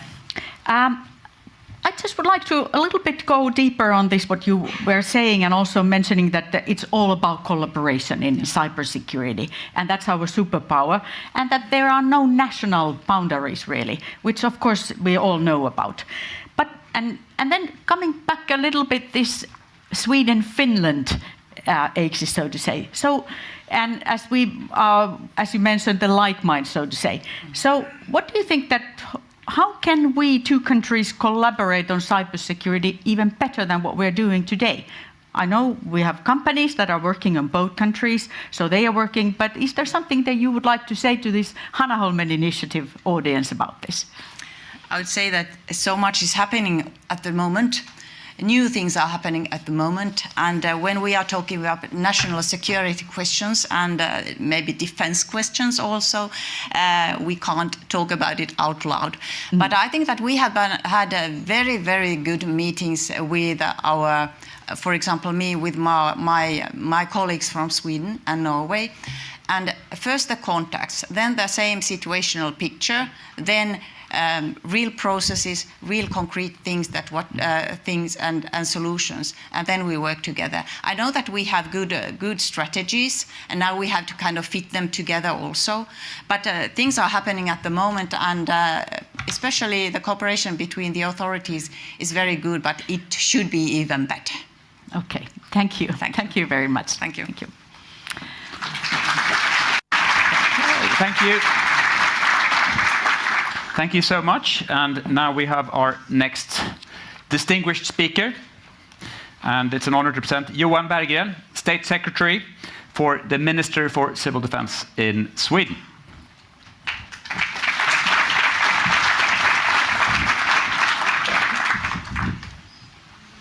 Wonderful. Thank you so much. It's always such a pleasure to be here at Hanaholmen. I have many fond memories of previous conferences and previous training, so it's wonderful to be here and see all of you here today. So thank you for the invitation. So I will begin by talking a little bit about the situation. I will talk about what Sweden is doing to prevent the malicious actors from succeeding in cyber attacks against our country. And at the national level, of course, as you all know, cybersecurity is a systematic approach to organizing, responding to, and mitigating cyber threats. As you know, it's a highly complex field that requires sharing of information, cooperation, and technical excellence from individual citizens to our most critical systems. And Sweden undoubtedly, as we also just heard from Finland, faces challenges in this domain. And I will talk more about these and our strategies to combat them shortly. But first, I'd like to say a few words about the current geopolitical landscape we operate in, as it significantly influences our approach to cybersecurity. And as you see on the picture here, it's a very, very problematic and complex and challenging situation, perhaps the worst security situations since the end of the Second World War. We see what Russia is doing in Ukraine. It's proven willing to take great political and military risks and has demonstrated both brutality and stamina in its war of aggression on Ukraine. But unfortunately, and that's what makes the current situation so very difficult, the geopolitical uncertainties stretch far, far beyond Ukraine. China is conducting an increasingly confrontational foreign policy, and tensions are rising in the South China Sea. North Korea continues to threaten South Korea. We also see the Middle East ablaze yet again in the wake of the terrible attacks by Hamas on Israel on October 7th, the Palestinian casualties and suffering since then, and the continued escalation in the region to new theaters of operation. And of course, across the globe, we see democracy under siege from authoritarian regimes who also use our open societies to increase polarization and sow discord amongst our populations. And I want to underline this because sometimes at these conferences we become very focused on the tangible tools that we need to work on, and that's fantastic. But I think we need to take a moment and remember, why are we all here? Why are we doing all this? Why do we go to work every day? Of course, it's to feed our families and have a good life, but ultimately, all of us in this room, it's also about protecting our democracy and our values and our foundations. And I think it's really, really important to remember that, to protect democracy here at home, in Finland and in Sweden, in the EU and NATO, and further afield. So I just do want to underline that. Now, cyberspace, of course, turning to the topic here today, has become a key battleground for these conflicts, also between democracies and authoritarian regimes. And modern defenses, therefore, have to require a seamless integration with cybersecurity. And this is why cybersecurity stands at the cornerstone of the modern total defense concept that we are now rebuilding in Sweden. This is our equivalent of comprehensive security. So moving to the threat landscape, which you've heard a little bit about already, clearly, and this is pretty obvious, cyber threats are on the rise. And it's not a distant, abstract concept or threat that we're talking about. The consequences are being felt here and now as we speak. And I just saw a news flash on Swedish radio a couple of minutes ago about an IT incident in some hospitals in Western Sweden. It might not be antagonistic, maybe it's just an IT incident. But again, every day we're fed these messages. And you may be familiar with some of the major examples internationally, but I also want to highlight a few national incidents that have made headlines recently in Sweden and perhaps in Finland. Take, for instance, the ransomware attack targeting the IT software and service provider Tietoevry in January. The consequences were extensive for many of their clients, including the public sector. The attack forced several government entities to resort to backup solutions and manual routines. In multiple cases, local government had to enter emergency management mode, and several government agencies and municipalities permanently lost part of their data. Unfortunately, local municipalities being hit is a trend we have observed more and more. With defenses often being insufficient and large sets of sensitive data at risk, these entities are increasingly seen as lucrative targets. Several ransomware attacks have resulted in consequences that affect the ability to deliver service to our citizens. And of course, in Sweden, we also all remember when Coop, one of Sweden's largest grocery store chains, had to shut down stores across the country. This was due to a ransomware attack on one of their suppliers in the digital supply chain. The attack rendered the groceries chain's checkout systems unusable, causing significant disruption to their operations across the country. So what are we doing about this? Well, changing this situation is a demanding task, but time is of the essence, and the current government is prioritizing considerable improvements in the field of cybersecurity. I would dare to say that we're taking a new approach. As part of these efforts, and perhaps core to our work moving forward, are our reforms to the National Cybersecurity Center, NCSC, which is undergoing a major restructuring. The NCSC 2.0, as we're calling it, will now be placed under the leadership of our SIGINT agency, FRA, which will provide the center with the resources and the expertise necessary to enhance Sweden's cyber resilience. It will also continue to cooperate with other agencies included in the Cyber Center cooperation.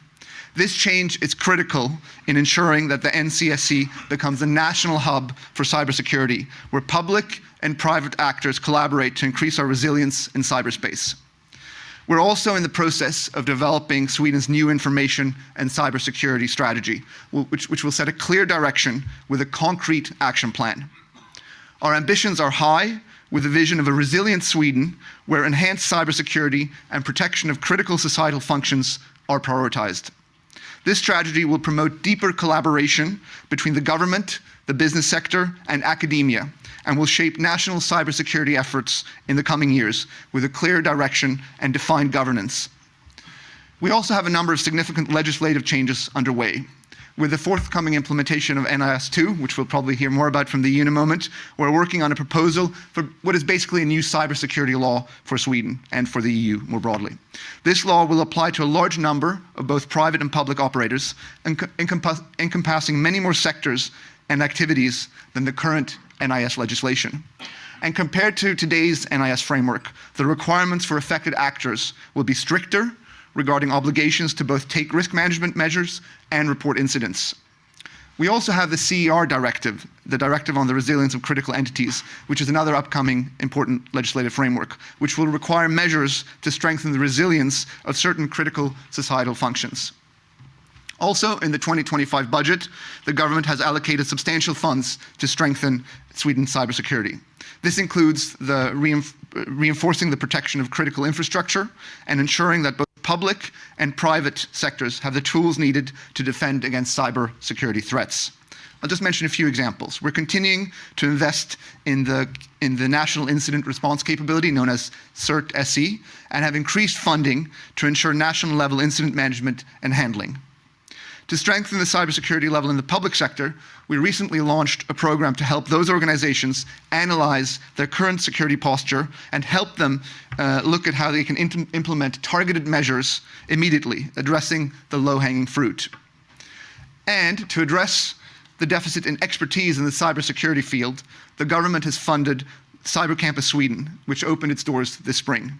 We're continuing to invest in this initiative and see Cyber Campus as a key to harmonizing innovation and research in the cyber field and ensuring that Sweden harnesses its full potential in this context. With these initiatives, we feel that Sweden is beginning to, in a better way, meet an increasingly complex and growing cyber security landscape. However, and it's important to be honest and realistic here, we still face substantial challenges, and it is now crucial for all actors, both public and private, to rally together with a clear purpose of strengthening Sweden's national cybersecurity level.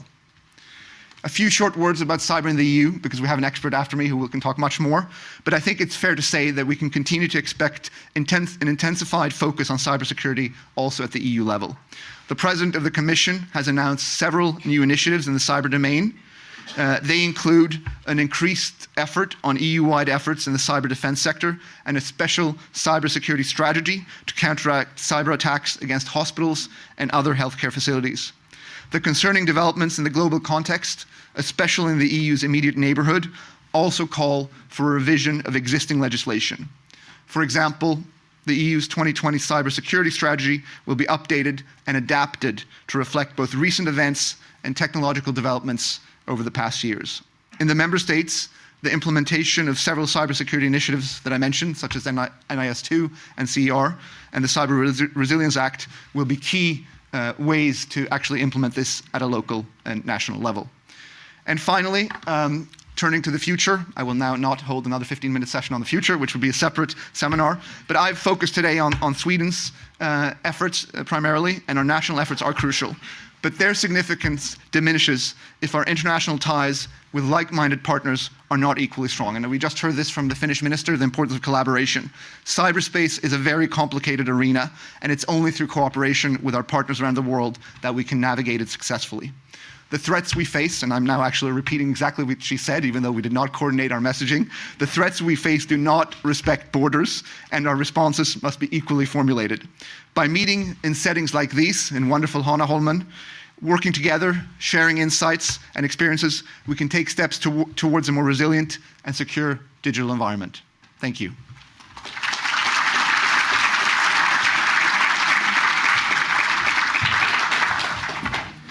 Thank you so much, Johan. We will ask you to come back later to sit in on the panel, and we can pose some questions to you. And now it's an honor to present Luca Tagliaretti, who is the Executive Director of the European Cybersecurity Competence Center and Network. The floor is yours. Thank you. Thanks a lot. Good morning, everyone. So I will just follow up on what the previous speaker, focusing on cyber, looking at the Draghi report and the Niinistö report, with a focus on what the gaps are and what are the action taken to cover these gaps. So I'll start by highlighting few gaps that there are in the Niinistö report, which make Europe not ready fully for the cyber threats in our digital space. One first gap was on the unavailability of funds, not enough money to support the industrial research, to support the implementation of technology, not enough coordination between private and public entity. This is something which is also picked up by the Draghi report many times. Too much fragmentation of research, too much fragmentation of initiatives. We have a lot of legal initiative, but also we have a lot of private initiative going on. How can we optimize those activity? And not a clear oversight or not a clear foresight, so not enough foresight on what the gaps are, and not enough clarity on how we will react. Few speakers before mentioned how would be the civilian infrastructure react in case of a large-scale attack, which also have a hybrid component. The report also indicates a few possible action, and this I will link them to what my agency is doing and how we try to cover partially the gaps which are identified in our common strategy.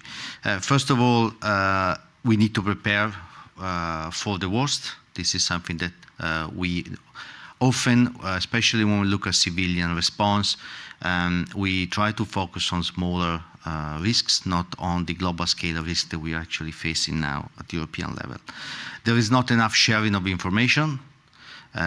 It's something that we see now happening, particularly in the context of the Cyber Solidarity Act, but this is something that still need to develop further for the future.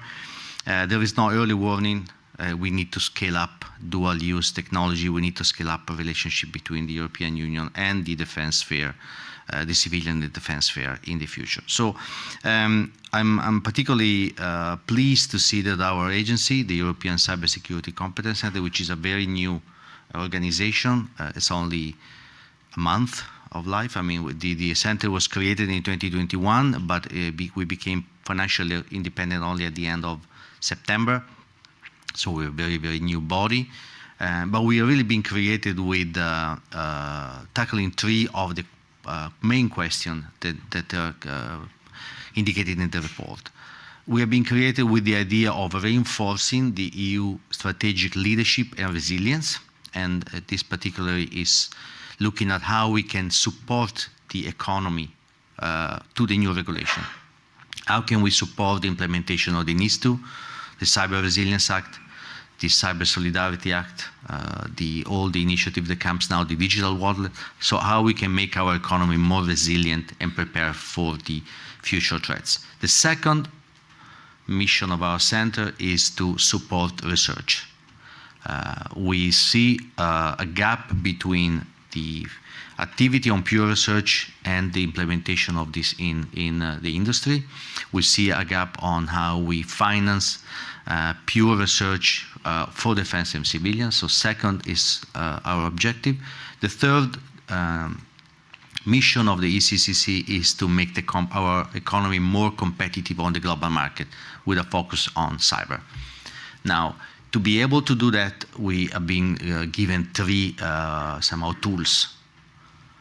The first tool is the tool of strategy. So we are actually responsible for the strategy of the European Union on cyber security on the civilian sphere. So we do this in cooperation with the member state.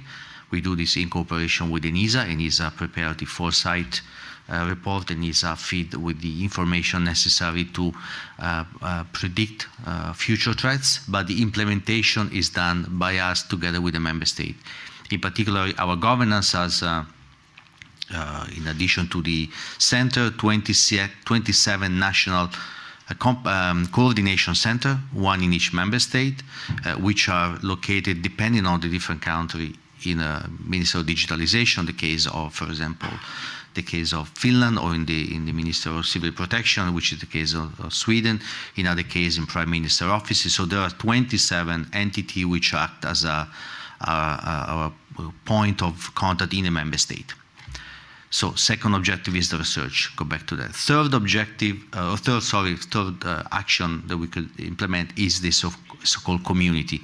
So one of our responsibility, according to the regulation, is to build a community of all the stakeholders, civilian, like university or research center, member state, large and small corporation, to make sure that we all use the funds in a meaningful way. So the main action that we have in our hand is the financial aid. So the center is responsible for managing two large budgets. The Horizon Europe budget on the topic of cyber, which is for this MFF around a little bit less than 2 billion, and the funds on the Digital Europe program. First time this is a program run in the European Union, another 1.6 billion just for cyber. So the DEP has 5 topics: AI, cyber, supercomputer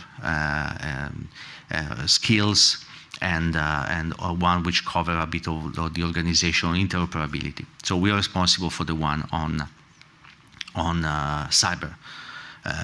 From the beginning of our activities, so the center is just recently inaugurated, but we've been working under the Commission coordination since 3 years.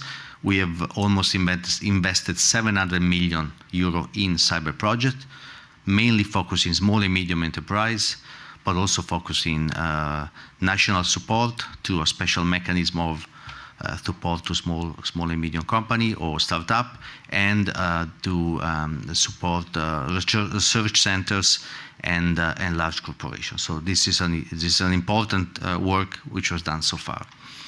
In terms of resilience, the Cyber Solidarity Act also gives the center the responsibility for the implementation of the so-called Cyber Shield. This is not the real name. The final name is the cross-border hubs. So the creation of a number of super SOCs around Europe. Now 2 are being created at the moment.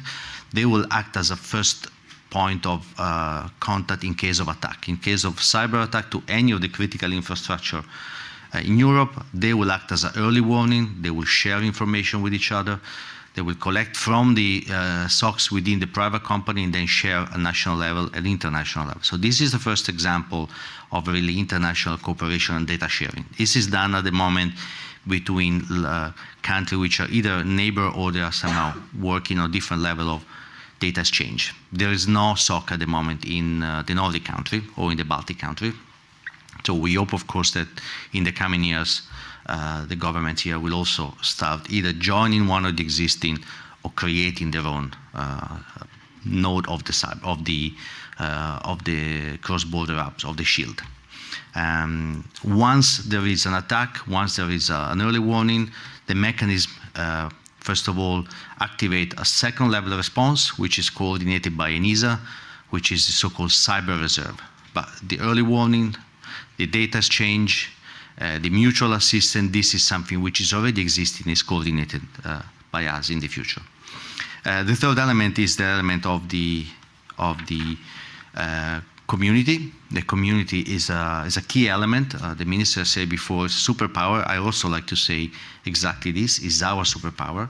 We're starting building the community now. In 2025, there will be a dedicated platform which will be used as a way for all the company, all the stakeholders to register themselves. We want to use this as an opportunity for a company to pitch ideas with each other, to create, we have the example here of the cyber node, something similar to the cyber node at the European level, so that if you have a product, an idea that you want to find a partner, you want to get funding, and you want to propose idea, this is a platform for you. But it's also a platform for us to provide information to the community, to the member state, to the industry, or what are the priority for the future, and to collect feedback on what their priorities are. This has to be a real two-way dialogue. Going forward, what we have now planned for 2025 and 2027, the remaining 3 years of our budget, couple of elements are really important. I think it's important that we mention here. We will focus our effort on new technology or implementation of new technology. So PQC, first of all, AI application for cyber, AI application for the cross-border hubs. What we dream is to have all these hubs connected with the 5G or 6G in the future technology that the European Union is developing. We want to them having the backbone of the supercomputers. You know, in Finland we have the fastest supercomputer in Europe. We want to use the AI factory as a way of analyzing the data. So the plan is very ambitious. It can only work with if, of course, all member states and also if we have more funding in the future. This is, of course, very critical for us. But the idea is to already somehow do what the NIST report asks us, to prepare a coordinated response. This is probably not enough, but it's at least a first level of response that we are creating. So AI, PQC, we reinforce the Cyber Solidarity Act, so the network. We will also create more opportunity for member states to distribute funding at local level, the small, medium company and to the micro enterprise. And then the last would be also some money on the dual-use technology. This is an area that is becoming more and more important. We are trying to push it at the European level. I try to push it through my board. It's only possible if there is a general understanding of how important this is. I think the NIST report already put a focus on that. I'm really looking forward to see how the new commissioner will take up on those ideas to get also more involvement in the dual-use technology. This is an area where a lot of scale-up can be done, where optimization can be achieved, and I'm also looking forward to cooperation with the defense industry. We work closely with the defense agency, we work with the commission, with DEFIS, we work with some other institutions, but there is a lot more that we could do. And again, that's where the power of the community is, that's where the power of our network. So I really welcome an initiative like the one of today, where help us to grow, understand of each other, but also to start building this discourse, which is maybe a fact here is not the same all over Europe. We need to really use this example as a spin-off for future discussion around Europe. Thank you.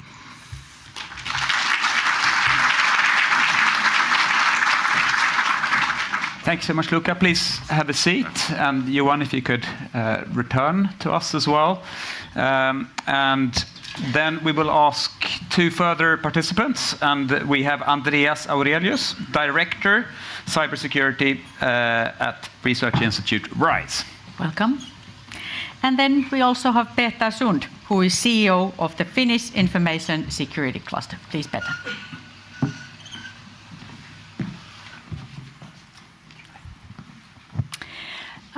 Maybe we can ask Andreas and Petteri briefly introduce yourselves first, please. Okay, so I'm Andreas Aurelius. I am with the Swedish Research Institute RISE, which is basically the same as VTT here in Finland, and I am the head of the group focusing on research in cybersecurity.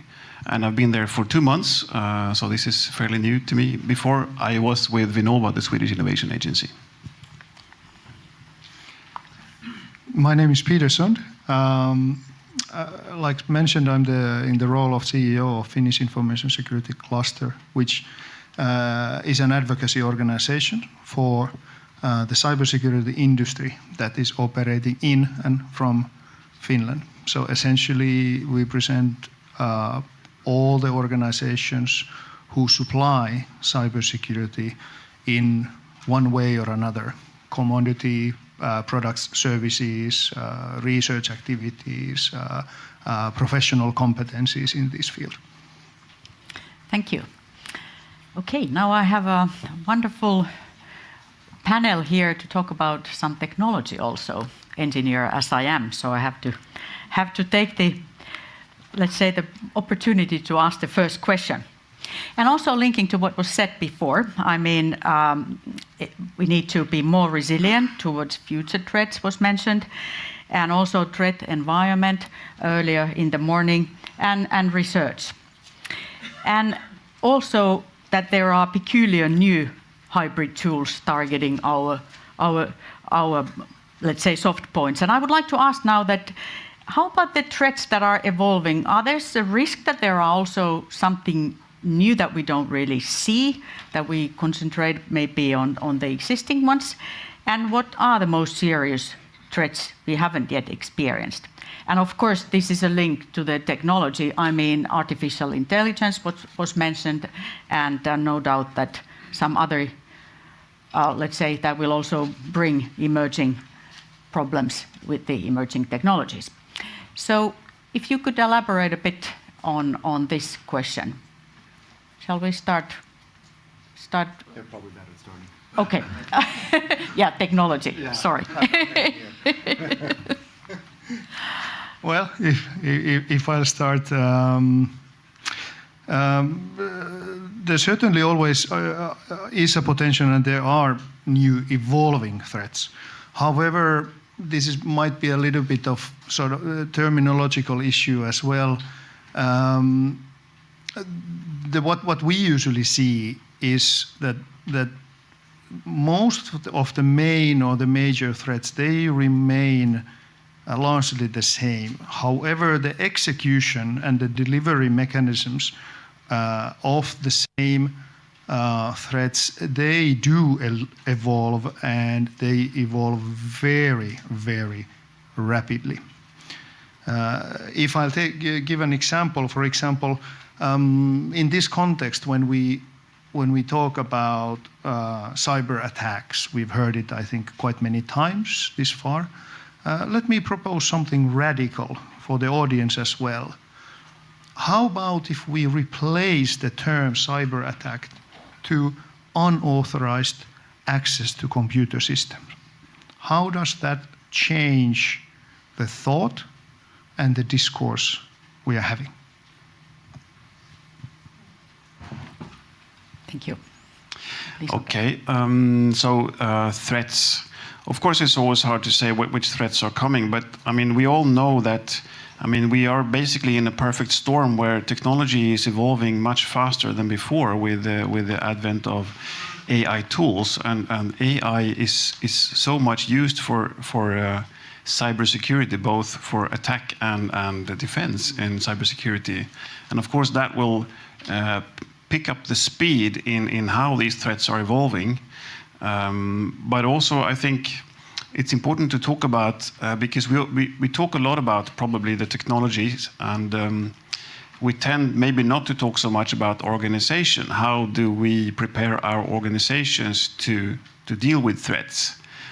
For example, the organization, no matter how good you are at dealing with the technologies, it's always the staff and the organization that makes up your line of defense, so to speak. I read a report on the way here that in many Swedish companies, the staff deliberately circumvents cybersecurity measures, either for efficiency, because it takes time to abide by the rules, or maybe ignorance. So, I mean, I think it's important to both talk about the technology, but also how we use it. Yes, thank you. Yeah, so I'd like to take a bit more on a more strategic level. The risk that I see growing or it's already here, is growing and growing in the future, is the combination between the increased complexity of our society. So we have a very interconnected world. We have a lot of regulation coming. This is an attempt that we have as a human being, as a democracy, to regulate problems, to approach problems. So we have the complexity of our society, regulation. The fact that we are connected, someone said before, is an advantage, but it's also that the other side of a coin, it makes us more vulnerable. And the intersection of new technology. So new technology are coming, they force us to make decisions at a very high speed, and we are not used to this type of decision-making process. We're used to discussion, we're used to meetings, we're used to looking at all the angles, and of course this create the perfect storm, create a situation where we are trying with all our energy to find a solution, but we are forced into so many other elements that make us the decision complicated. So I think this is maybe a unique moment in time, because really the speed of the technological evolution is not comparable with the past, while our democratic process somehow are similar. So that's the way that I see as a main risk of our technological society.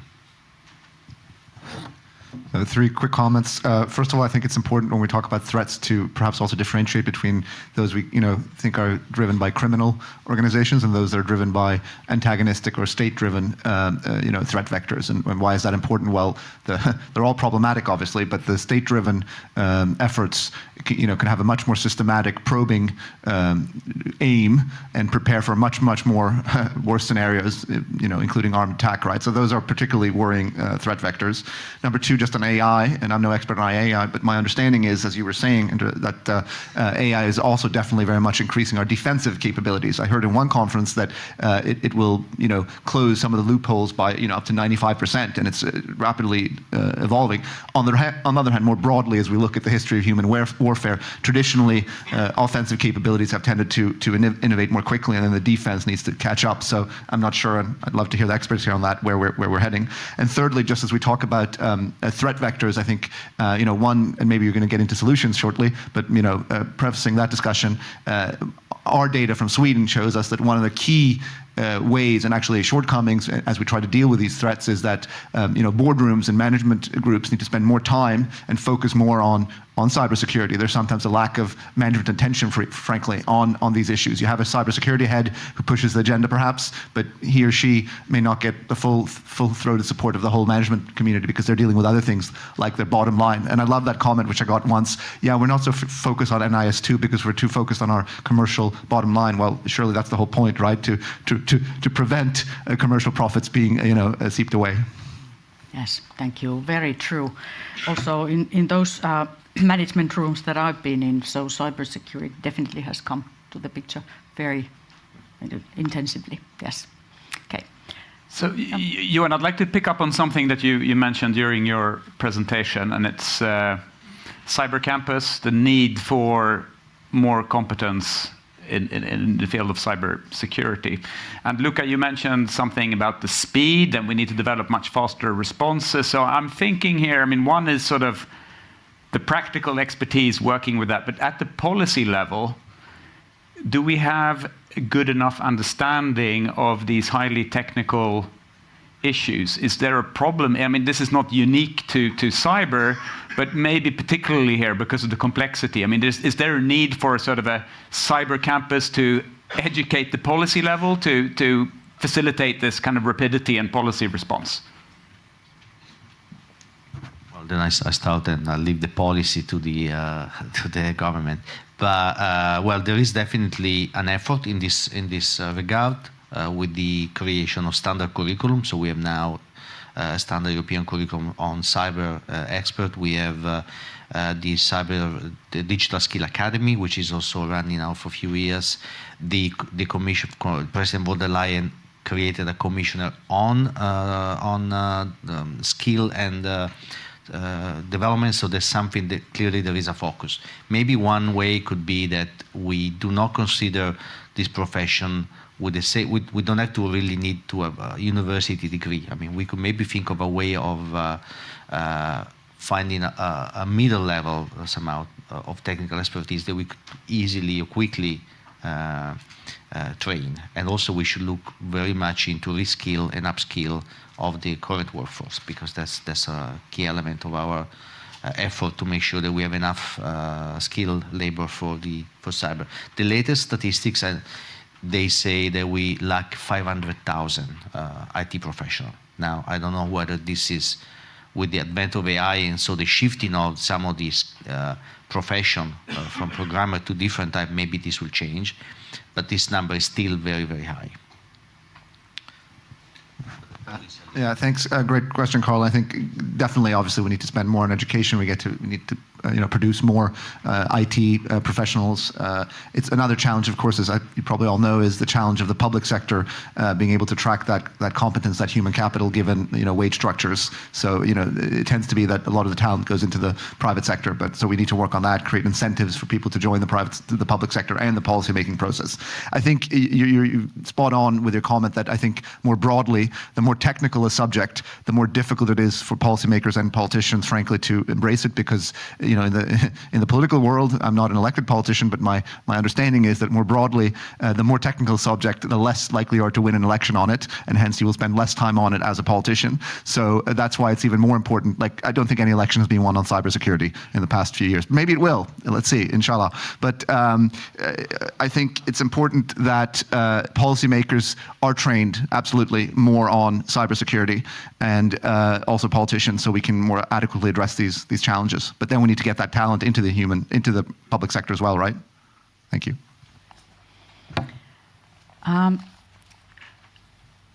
Well, I would like to ask Andreas and Peter maybe about this research that you are doing. So what are really the focus areas at the moment, and how vulnerable are we, Finland and Sweden, for these attacks based on the work that you are doing? Okay, I'll start. When it comes to research that we are doing, quite a lot actually is going into what we mentioned with AI for cybersecurity, and also cybersecurity or secure AI. So that's actually something which we spend a lot of time on. But of course, in Sweden and Finland, we have a strong tradition in communication networks and securing the communication networks, 5G, 6G, also involving satellite communication, for example, also all kinds of crypto and authentication. So I mean, it's a lot of research ongoing. I think we need to increase our efforts there.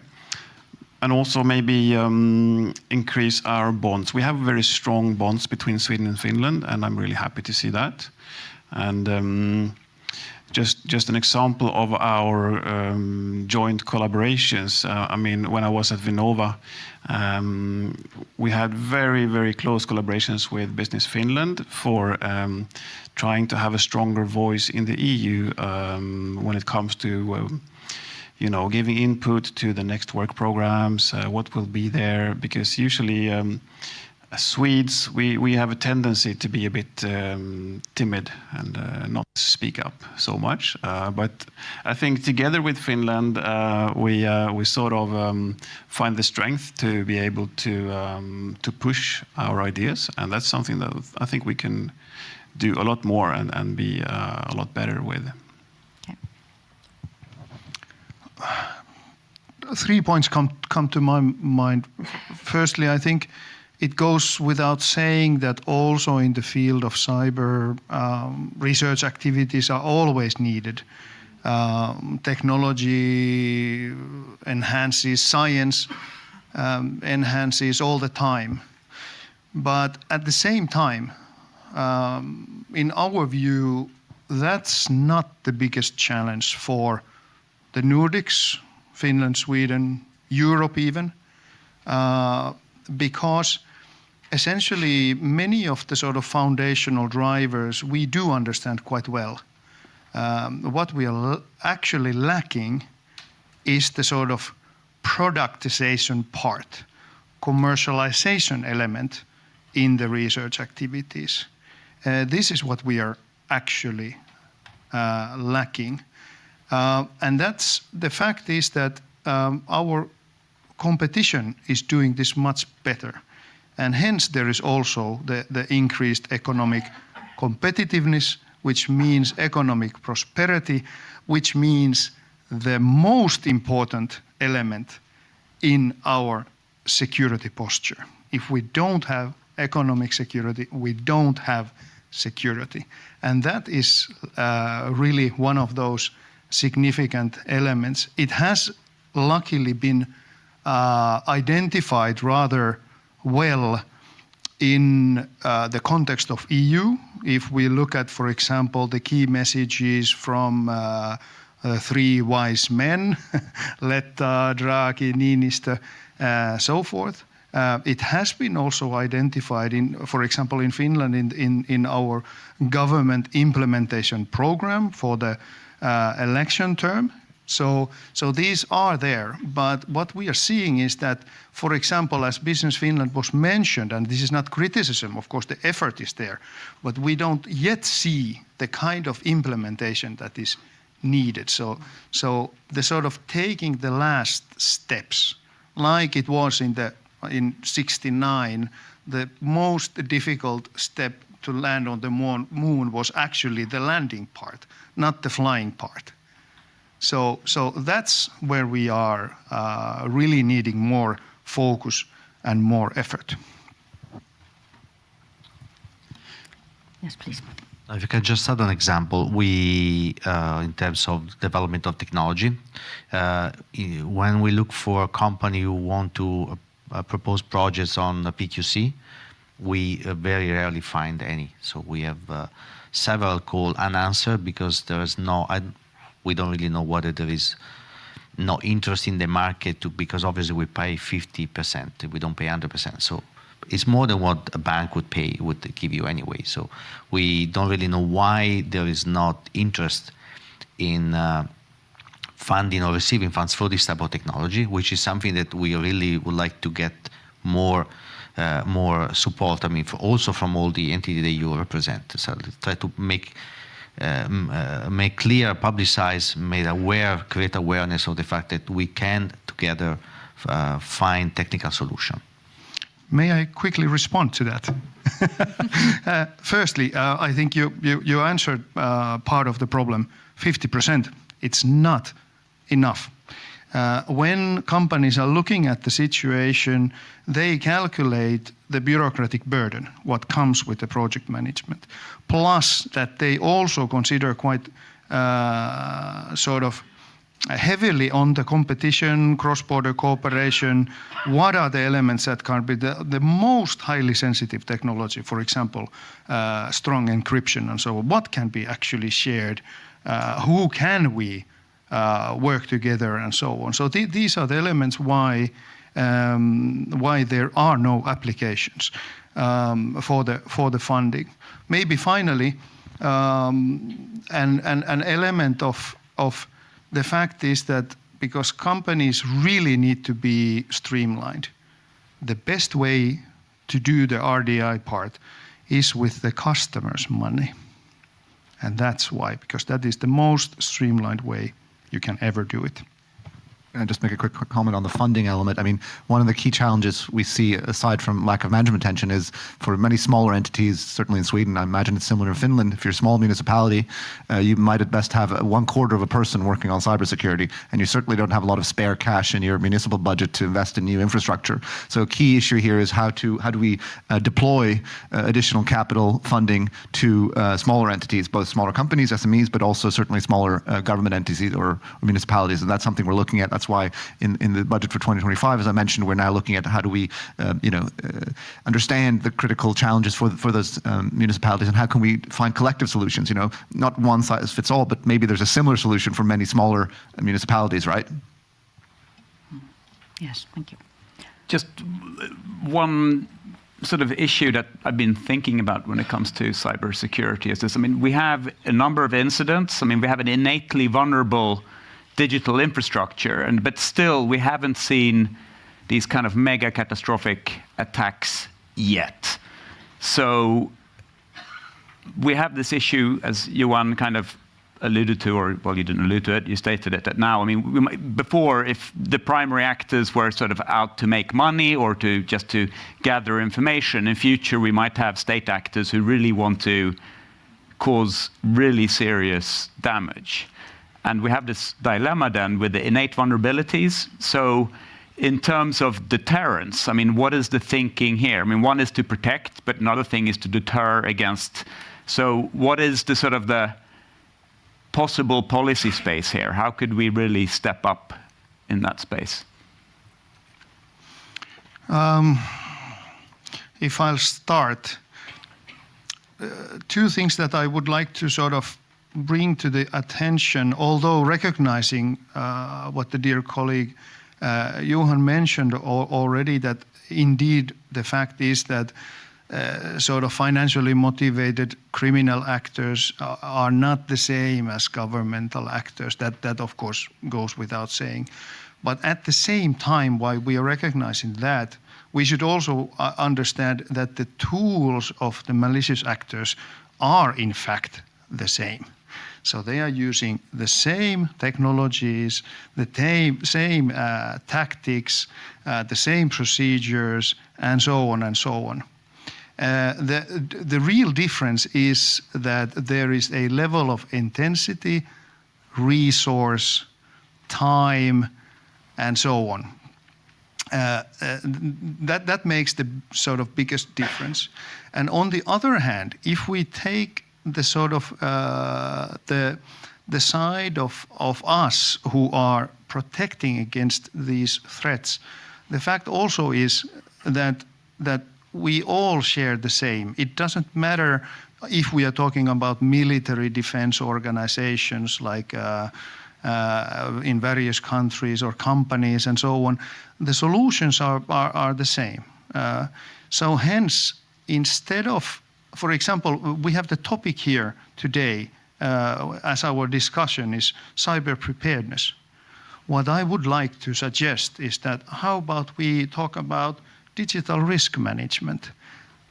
Then it might be much easier to sort of grasp the facts that what we are talking about is actually technological solutions, procedures. We are talking about vulnerabilities in people, vulnerabilities in technology, and vulnerabilities in our processes. And these are essentially the elements that all organizations manage all the time. Yeah, I'm thinking about if we want to build a resilient society and resilient industry and services. Two aspects were mentioned in the report that I referred to earlier, that also competition, having a sound competition in the industry. For example, when the Coop stores in Sweden were shut down due to this problem with the underleverantör, you could go to ICA to go shopping, so the people could get their groceries anyway. If it was a monopoly, you would be in big trouble. So having a sound competition and making sure that there is a diversity in the suppliers and the supply chain, then that makes the society more resilient. Also, incentives to build secure services. If it costs you a lot not to build secure services, then I mean, I think money talks here. So one example, which is maybe not related to cybersecurity, but it was that in one country, when it comes to fraud and the banks, and you as a customer, you have your card, and you try to decide, was it the bank's fault or your fault? In one country, the bank has to prove that it's not their fault, otherwise they pay. In the other country, the customer has to prove that it's not your fault that there was a problem, otherwise you pay. And guess in which country was the best system built? It was in the country where the banks have to build a secure service, otherwise they are economically liable. So incentives to build services that are secure by design. Yeah, maybe just to say that the narrative that the incidents are not visible, yeah, they're not reported. They're not reported to the press. Take the case of Ukraine. I mean, we have 3 years of cyber attacks, but there's very little. I mean, this is not something that, as the State Secretary said, is not something that is somehow politically interesting, unless it touches you. So I think we see a lot of local examples of attacks. So Sweden is one case. In February, we have 17 hospitals in Romania, which were out of order for a week. We have a lot of other cases around Europe, but they are never to a scale that make the news. But this happens regularly.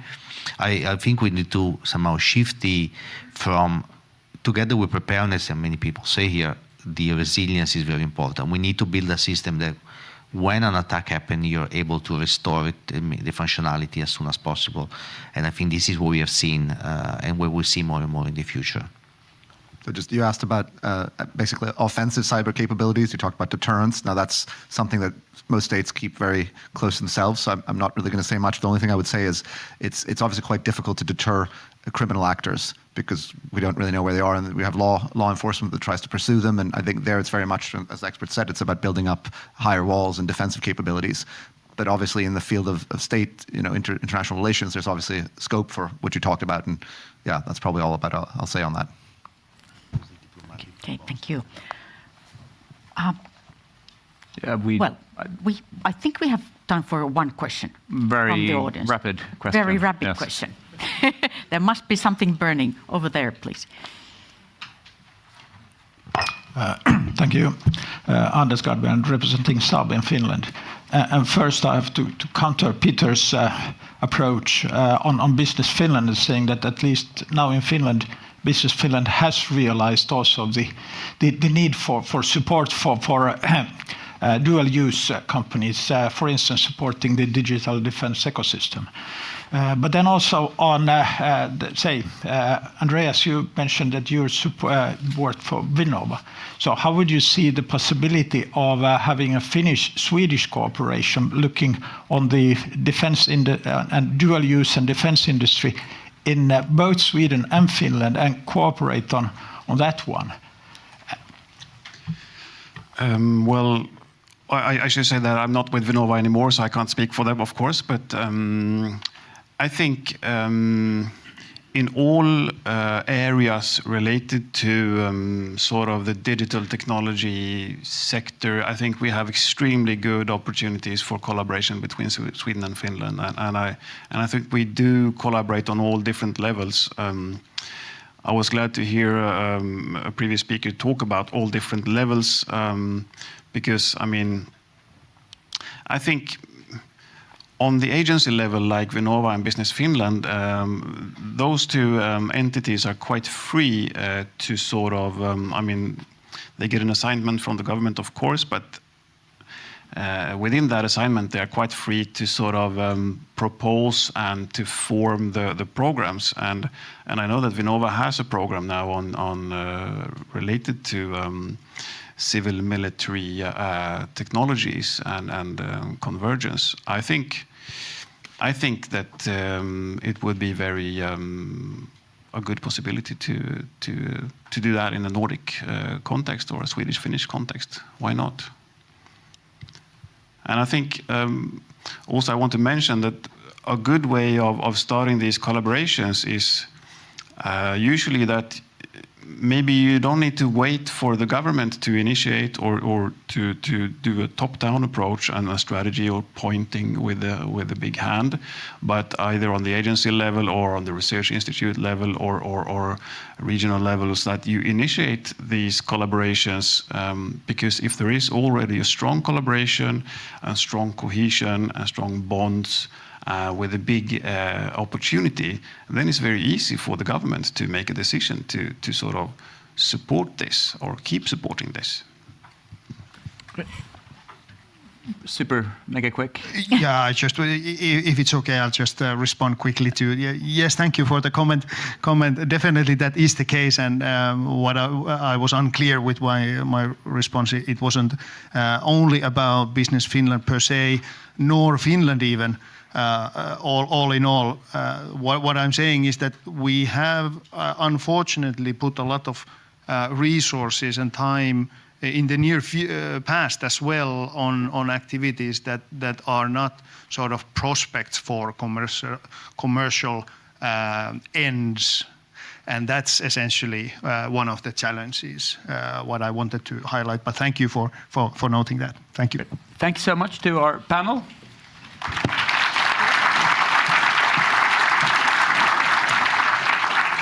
So now we're moving into the third and the last session here, and we're focusing on Swedish-Finnish cooperation moving forward. And we'd like to welcome the next panel up, and we have Christer Braun, who is head of section, Swedish Civil Contingencies Agency, MSB.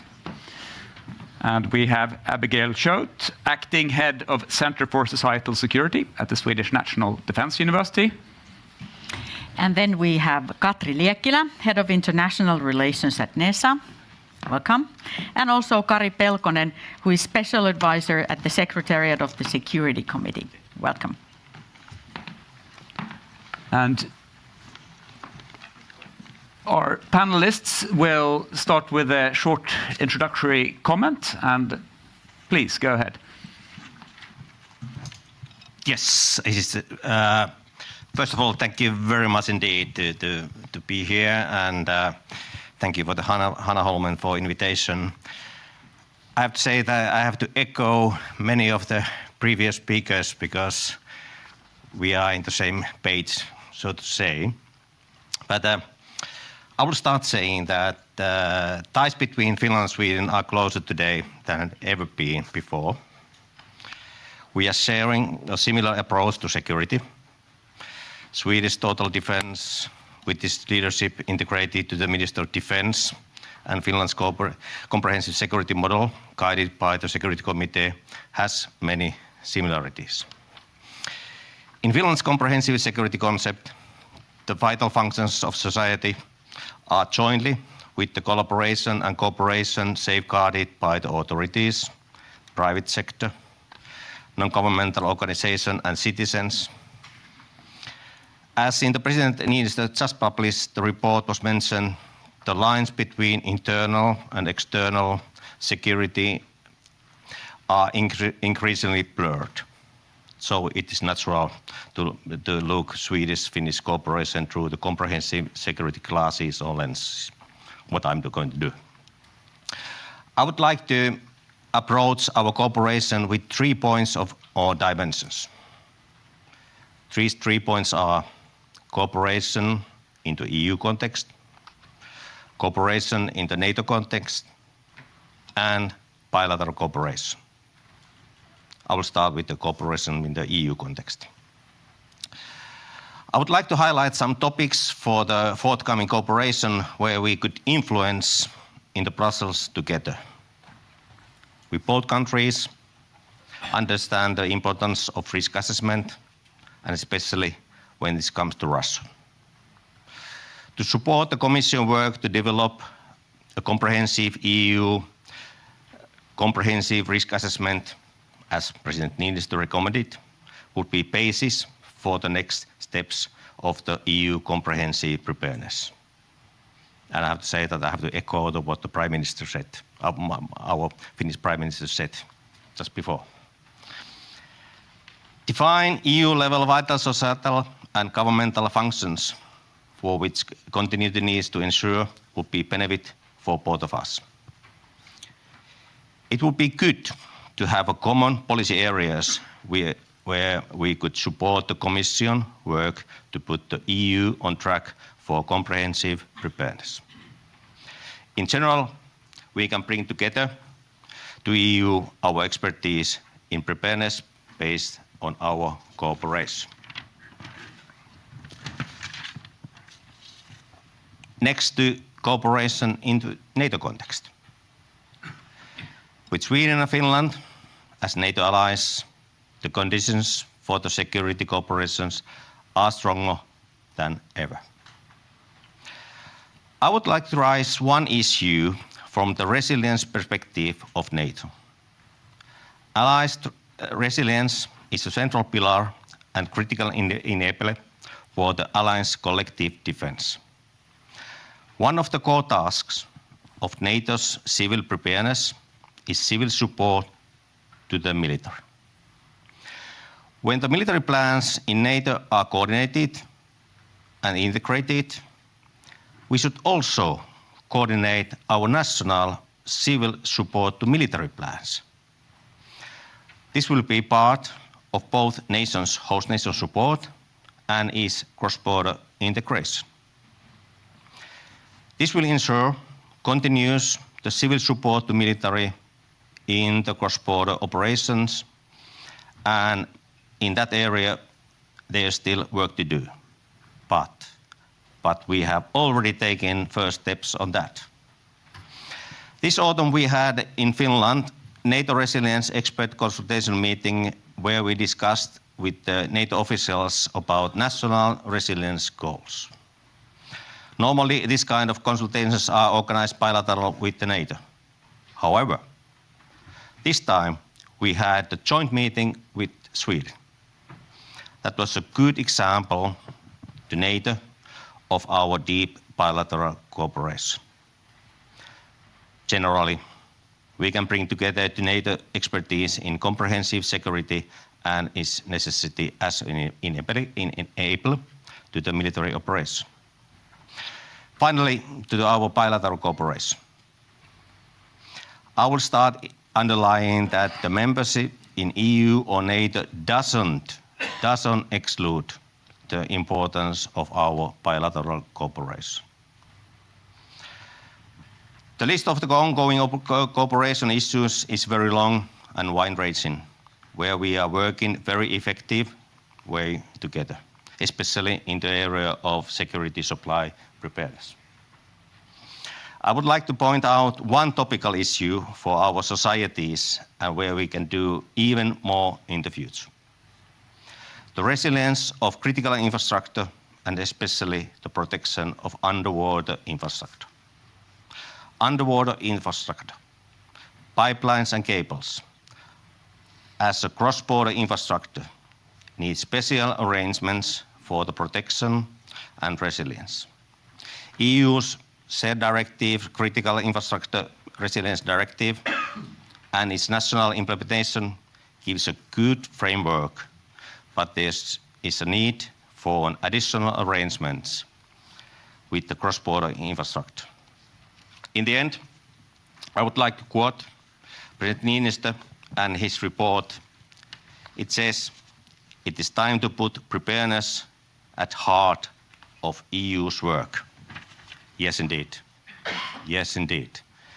A good thing is that it's already at the core and heart of NATO and in our Finland-Sweden cooperation. Thank you. Kari, thank you so much. Christer? Yeah, thank you very much. And just to say, when I saw the agenda for this panel in particular, I was very happy because I felt like it's an embodiment of really the Hanaholmen spirit, but also really good illustrations of how we're working together between our two countries. And I too have 3 C's that I came up with: common cause, content, and community. In terms of common cause, I think it's pretty evident to everyone in this room that indeed the relationship and the collaboration that exists between Sweden and Finland is real, it's deep, and it's ongoing. And within my unit in the Swedish Civil Contingencies Agency, we have an overview of what's going on in relation to our Finnish colleagues, and it is impressive, and it is a long document because there is simply so much there, so to speak. Besides what we're doing together with our colleagues at NESA, we have initiatives ongoing concerning population protection, secure communications, food supply and drinking water, military mobility. We're planning, it was referenced earlier today, the civil defense planning that's ongoing between our two countries. We're also increasingly inviting each other to our national exercises. We're getting an insight into what those look like and in bringing those lessons home that we can use at national level. Increasingly, we're inviting each other to trainings, but also courses like the one that you're participating in today. The second C is content, and we've been discussing a lot today the Niinistö report, obviously, which, as Jan Joel mentioned this morning, is the culmination of a lot of discussions that have been ongoing for many years now. It's in a very exciting time that we find ourselves in. And we're very much focused on this issue, and hopefully this report and other reports like it will ensure that we have focus on this issue for the next couple of years and we can make some concrete progress. A lot of that progress and a lot of that discussion is going to take place in the Council. It's going to take place in the bilateral exchanges between individual member states and the Commission, the External Action Service. But there's also the expertise that we have in Sweden and Finland that we need to make sure is there within the institutions if this is going to work, and if our interests and our perspectives are reflected in everything that happens. And I was happy to see you, Kari, on the panel today, because you and I both were inside the Commission and working on the Critical Entities Resilience Directive. And that was an example of where we make sure that the Nordic perspective is there with regard to one specific piece of legislation. Maybe there are other elements of the Niinistö report where we need to make sure that our interests are there and reflected, and through, in Sweden, we're working right now to get more citizens into the institutions. It's a political aim that we have as officials, as contract agents, as seconded national experts. We need to think more about this, and how do we make sure that they're strategically placed at the right time in the right units to make the difference that we're looking for. And the final C is community. And this is about, and now I'm thinking about the Hanaholmen community that's being established here today, and that's been being built up over the last few years through collaboration between MSB and Abby and her colleagues in the Swedish Defense University. MSB were a proud funder of the initiative, and what we're thinking about is, how do we ensure that this community stays in the loop, that you and the alumni that I've attended this course before, how do we ensure that you understand all these really that we find ourselves in this interesting time, and that you see that there's a place for you in what's happening, and that you feel that you're part of the journey that we find ourselves on right now in the respective sectors that you work on. So that's something that we're reflecting on, and we look forward to having a discussion with the Defense College about. Thank you very much. Thank you so much, Christer. Abigail? Thank you so much, and thank you for the opportunity to looking forward together. And thank you for an excellent morning together. So my first comment and looking forward, I think the topics that we've covered here today, the Niinistö report, as well as cybersecurity, the challenges ahead, it really resonates very well in this room. I think the Niinistö report, even though it's of course is an independent report, but I think most Swedes and Finns can actually recognize a lot of the proposals and the way of reasoning. And I actually think that's a good thing. And I think it's important now that we keep the report, its topics, on the agenda. Let's not, we don't want it to be filed away. So I think that's an important task for all of us, whether we work locally or globally, to maintain and take some of those suggestions and keep them on the table. So that's one really important point going forward. And Sweden and Finland, having the close cooperation that we have historically, currently, and also, we are the closest collaborators in so many areas. We can also lead by example and really contribute to that discussion that Christer also mentioned on the European level. So I think that's really something that we can continue to work on. And of course, Hanaholmen initiative is one really good example. I also like to mention, underline, we are now EU and NATO allies together.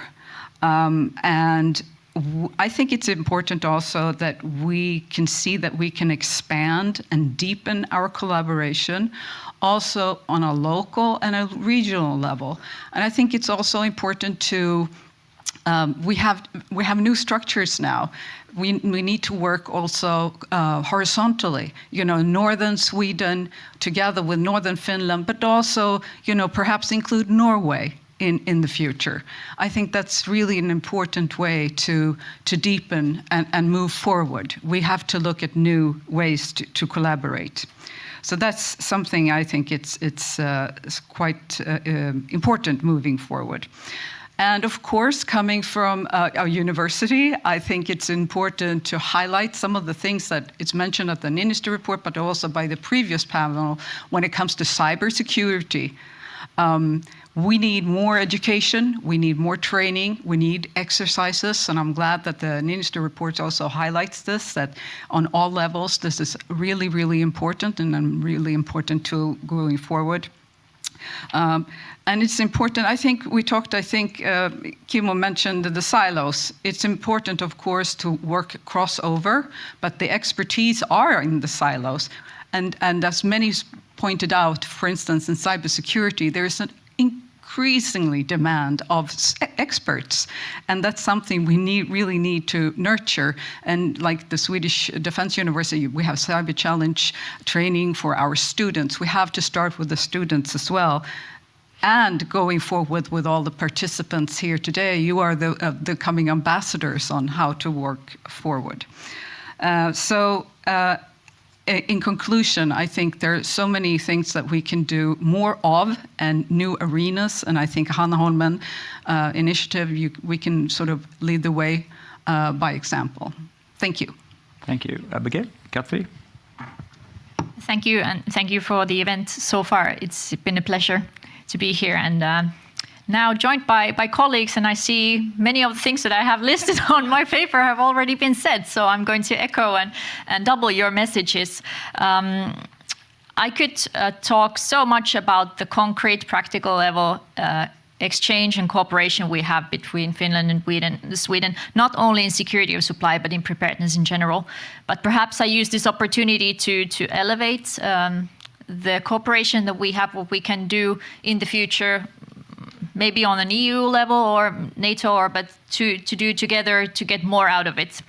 And the idea is that maybe we should encourage ourselves to lead. And the first is by thought leadership. That is kind of similar to Krister's content and Abigail's idea of keeping preparedness on the agenda. So we are good advocates for the whole of society and whole of government approach.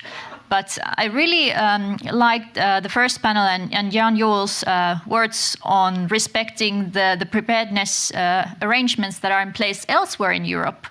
So perhaps we need to advocate for whole of union approach as well. So not just whole of society, whole of government, but the whole, what is being talked about as preparedness in the Europe in general, in all parts of it, and bringing that together to a perhaps strategy of strategies, but preparedness for all. And then keeping the preparedness on the agenda. Through Niinistö's report, Preparedness Union initiatives and all that. Then my second suggestion or proposal is that we try to lead by example, because we have a wealth of practical evidence and projects that we can showcase for our existing cooperation between Finland and Sweden. They relate to transport, cyber, energy, public-private cooperation that is not origined by regulation. So extending really a hand to the private sector and taking at heart their competence. And then also continuing to find avenues for joint solutions for material preparedness that is not just strategic stockpiling. That is a big part of it, but there are also other means of material preparedness that we really need in Europe. And also, maybe we should find courage to initiate a project of true strategic importance, echoing Kari's mention of critical infrastructure, that a contemporary form of it would be very welcome. And then I'd like to continue perhaps on a positive note and what Teija said in the first panel about the future and foresight. But I do want to say that we should try to remember not only to focus on the emerging risks that lie in the future, but to really study the future as it is as a whole. Because that, when we try to understand how the future looks like, that's the way for us to prepare for it in all shades and colors of it, not just the risks. If we just focus on the risks, we are by default reactive all the time. So instead of just looking into the risks that lie in the future, understanding what lies ahead and trying to find avenues towards that together. And because if we find the future looks bright and promising, we also find the ways to work towards that and make it most favorable for us. And that is true not only in Finland or Sweden or bilaterally, but also for the European Union. Thank you. Great. I think that's an excellent point to end on. We have some questions, but I think unfortunately we have a limited time agenda, so we'll move on to the next point. Thank you so much. Thank you very much to our panel. Yeah. I can't help myself taking one point up still, even though we didn't have time for the questions, but I kind of like to reflect what was said here about this community and that preparedness is an attitude and we are all advocates. And this alumni work that was mentioned by Krister, I think that's a kind of a concrete thing that maybe could be developed in the coming years in the future of this program. Okay. But now jumping to the program. Great. So now we are going to have 4 representatives of participants of the program. So we have Karin Börjesson, Director, County Administrative Board, Norrbotten. We have Erik Fugeläng, Acting Deputy Director General, Swedish National Heritage Board. And then we have Axel Hagelstam, Director Research and Analysis, National Emergency Supply Agency. Welcome. And then also Maija Hyle, who is Director of Non-Profit Operations in Deaconess Foundation. Welcome.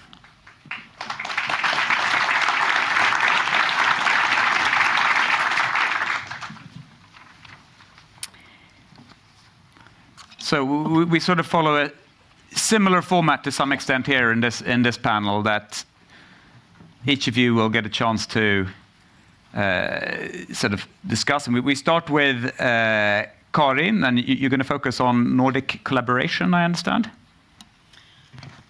Yes, of course, but also on the insights that we have all been learning so much more about during this Hanaholmen initiative that we have been privileged to take part of during these past weeks.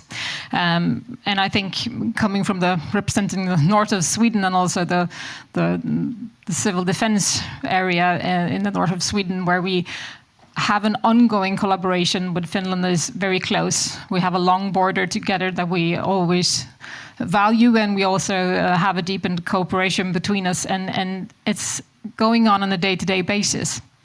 We were talking earlier about moving forward and actually making steps forward in our cooperation, not just talking about cooperation and then all the suggestions that are putting forwards in different reports and so on, but also seeing a much more closer and deeper understanding of on how we can move our cooperation further. How can we be better prepared together? What can we do when it comes to taking part in each other's exercise and planning and making sure that in cases and the times that we are also experiencing right now, when it comes to uncertainty, the aggressions from Russia and so on, we need to be more prepared, and the threats are real and they're also here right now. So I think in all our discussions, the importance of the close cooperation between Finland and Sweden has always been present, and there's been also, I think, a very close understanding of how we can move forward, and also the mindset of what we can do together and what we can accomplish.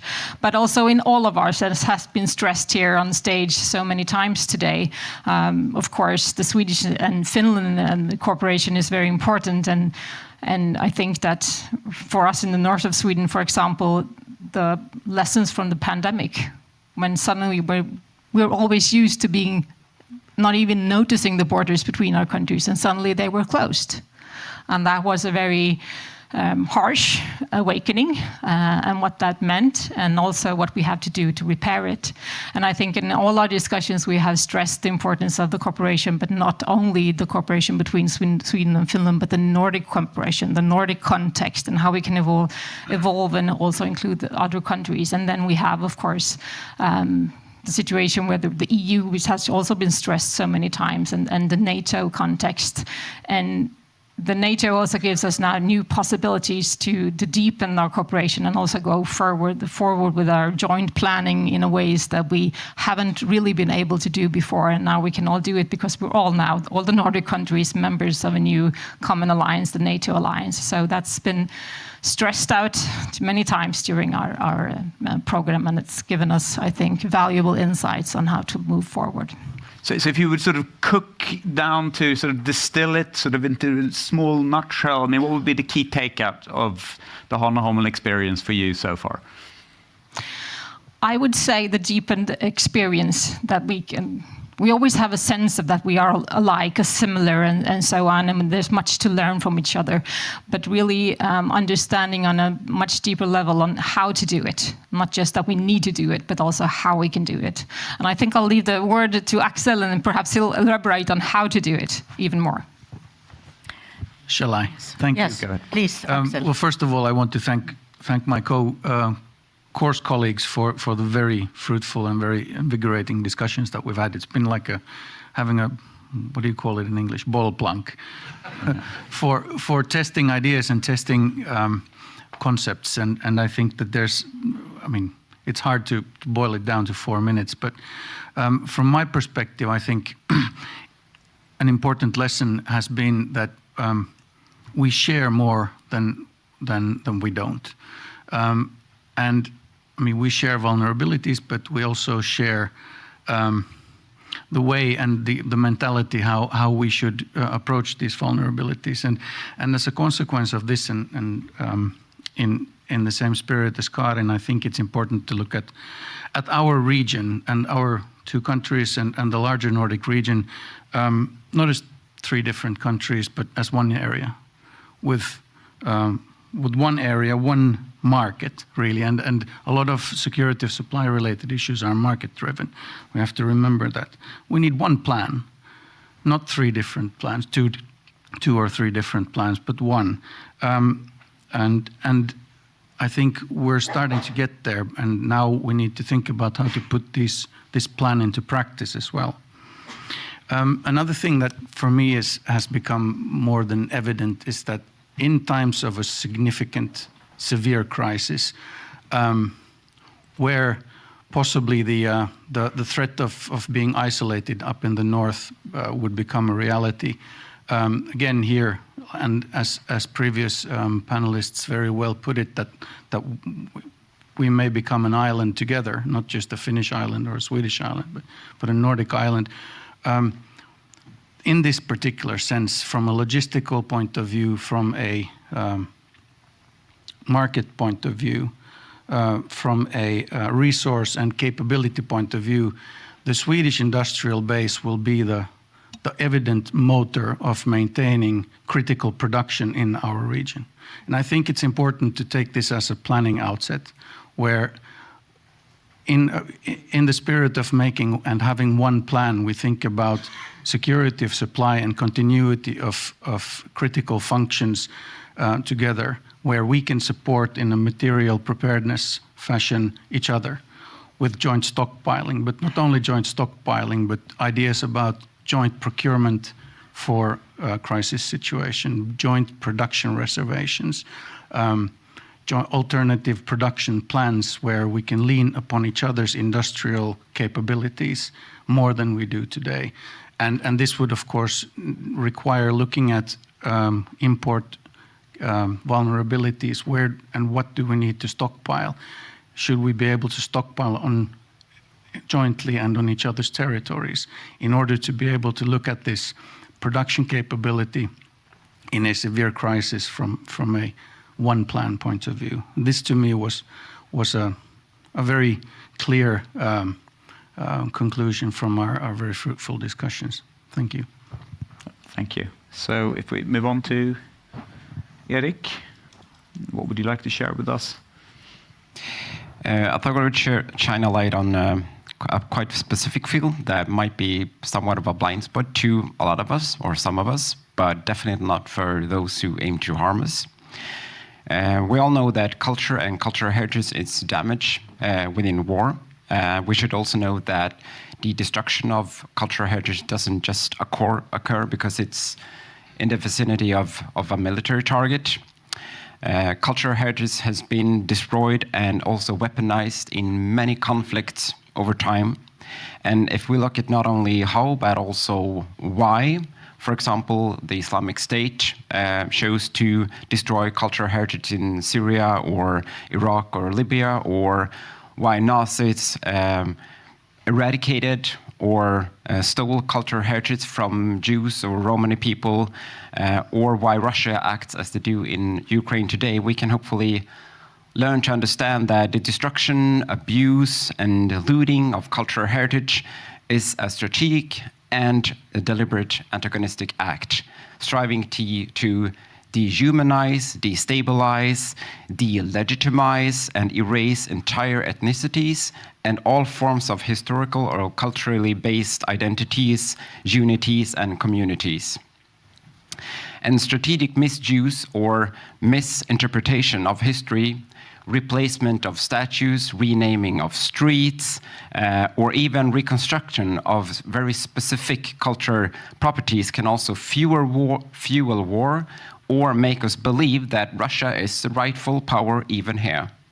So post-war, we will also find it very difficult to rebuild a sustainable society if there is nothing left that actually proves that we have the history we claim or that we are the ones that we think. Keeping the power of disinformation and manipulation of media in mind, How will you and I be able to prove that Sweden and Finland have the historical strong ties that we have claimed so many times today? How are we going to convince a growing number of Holocaust deniers that the murders of the Jews in Europe actually took place if there is no physical evidence left to prove our theory? We have a responsibility to increase the preparedness, of course, in peacetime and ensure the protection of cultural heritage in the event of war. We also have the responsibility to contribute to the total defense during war by offering people via concert hall, theaters, museums, and so forth, arena for reflection, distraction, conversation, and perhaps most importantly, a sense of normality, unity, and perhaps a reminder of what it is that we are actually defending. And in Finland and Sweden, as well as within the EU and NATO, I can see an increased awareness about the importance of this, but still, surprisingly often not a part of our security strategies. And the protection of cultural heritage and continuity planning is also still considered to be a matter for the culture sector to deal with within a silo, often without any financial or competence-based support. And we know that preparedness for war comes for a cost. It will affect our culture, it will affect our visions for the future, it will affect how we perceive our neighbors and the ones who are not exactly like ourselves.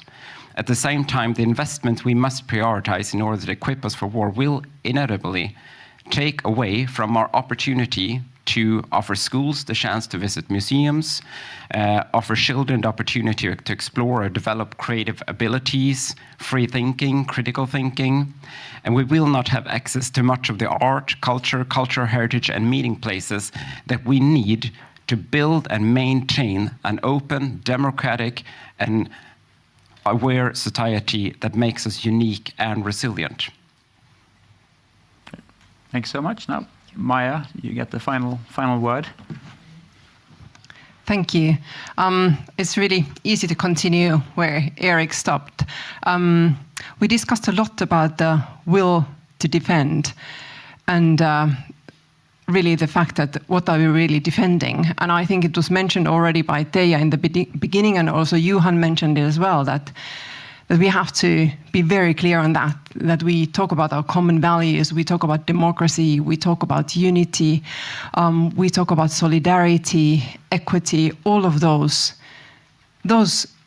we are defending those. It doesn't matter if we have all the technicalities in place and everything in place in all the strategies if it is not very clear what we are really defending. And there, I would call for the positive vision. We talk about being prepared for crises and things that are quite negative, but then at the same time, it should be very clear for us that what is the positive vision that we are thinking for our societies, for communities, be it a community on a local level or be it a community at the EU level, so that we really have that vision in place and have that foresight of thinking of what is the positive future.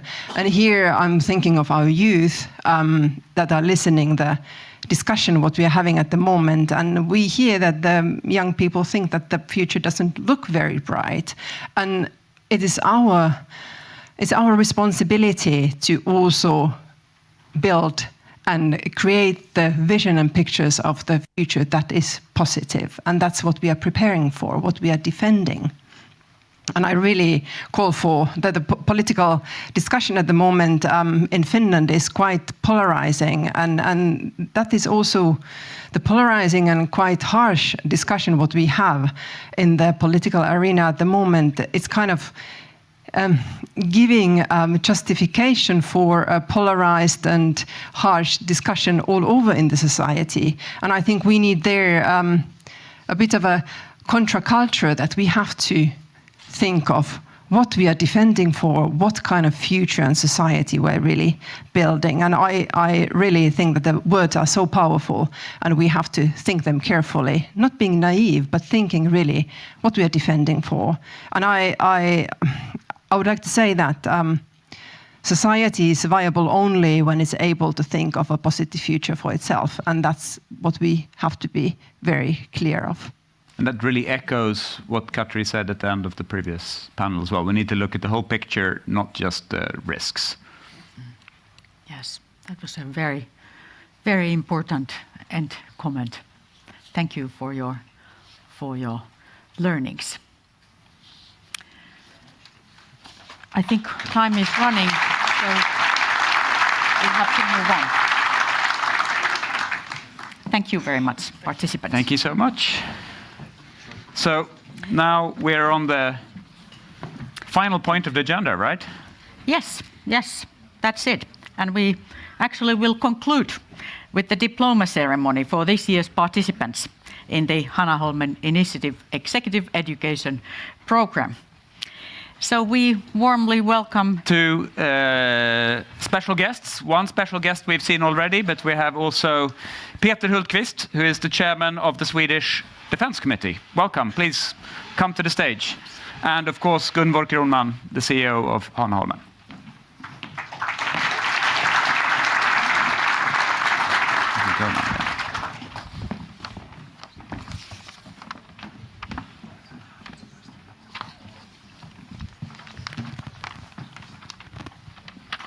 So, dear participants, I will call you one by one to come up to the stage and receive your diploma. And we start with Maija Hylä.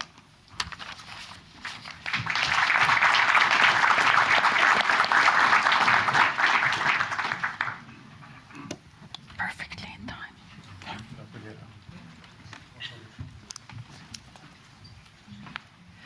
Martin Tegnér.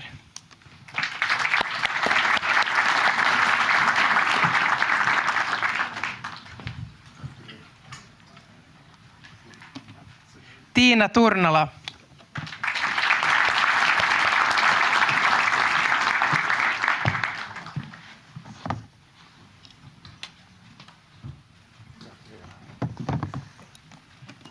Markus Risberg.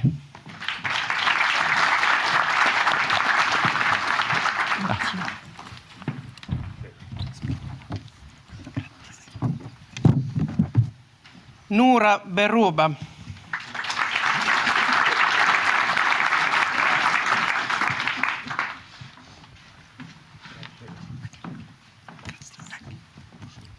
Ulla Salmela.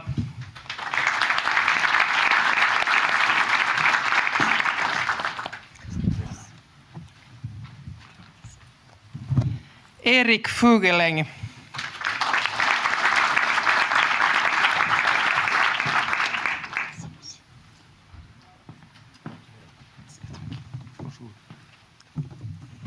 Pertti Rautio.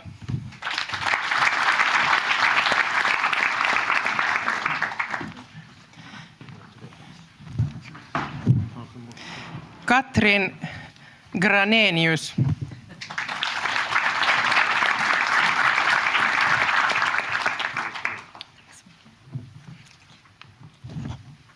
Emma Dahlén.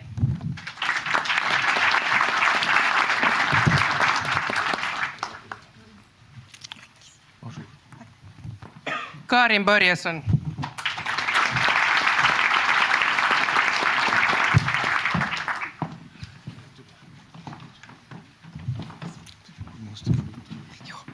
Pasi Hirvonen.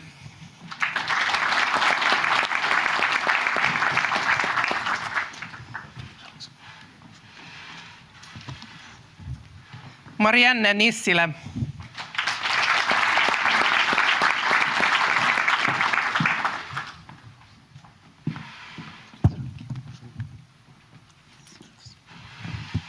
Pernilla Trägård.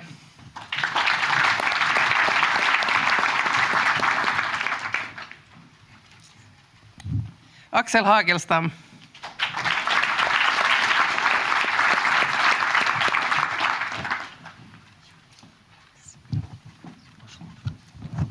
Lotta Levin Pilblad.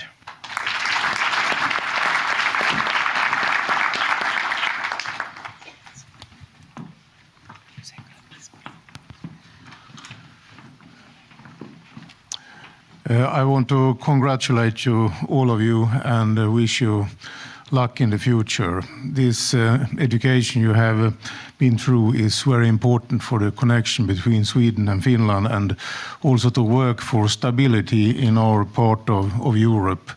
So the Swedish-Finnish connection and cooperation, it's on the deepest level we have seen historical. So you have a big responsibility now in the future to work in the spirit of this education and in the Hanaholmen initiative. Thank you so much and good luck. And for the photo session, may I invite Krista Brown from MSB, Abigail, Katri Liekkilä and Kari Pelkonen from the last panel to come for the photo.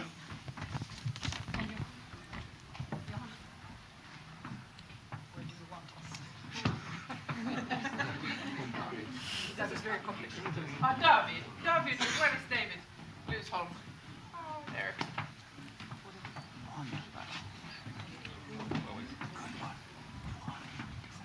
Oh, Johanna.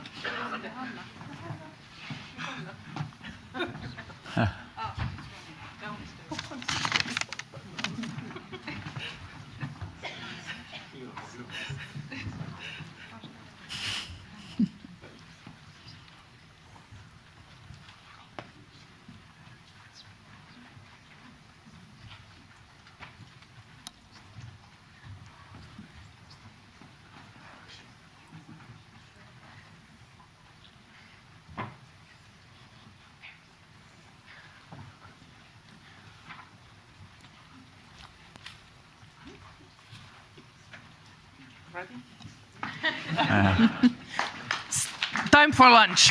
Thank you.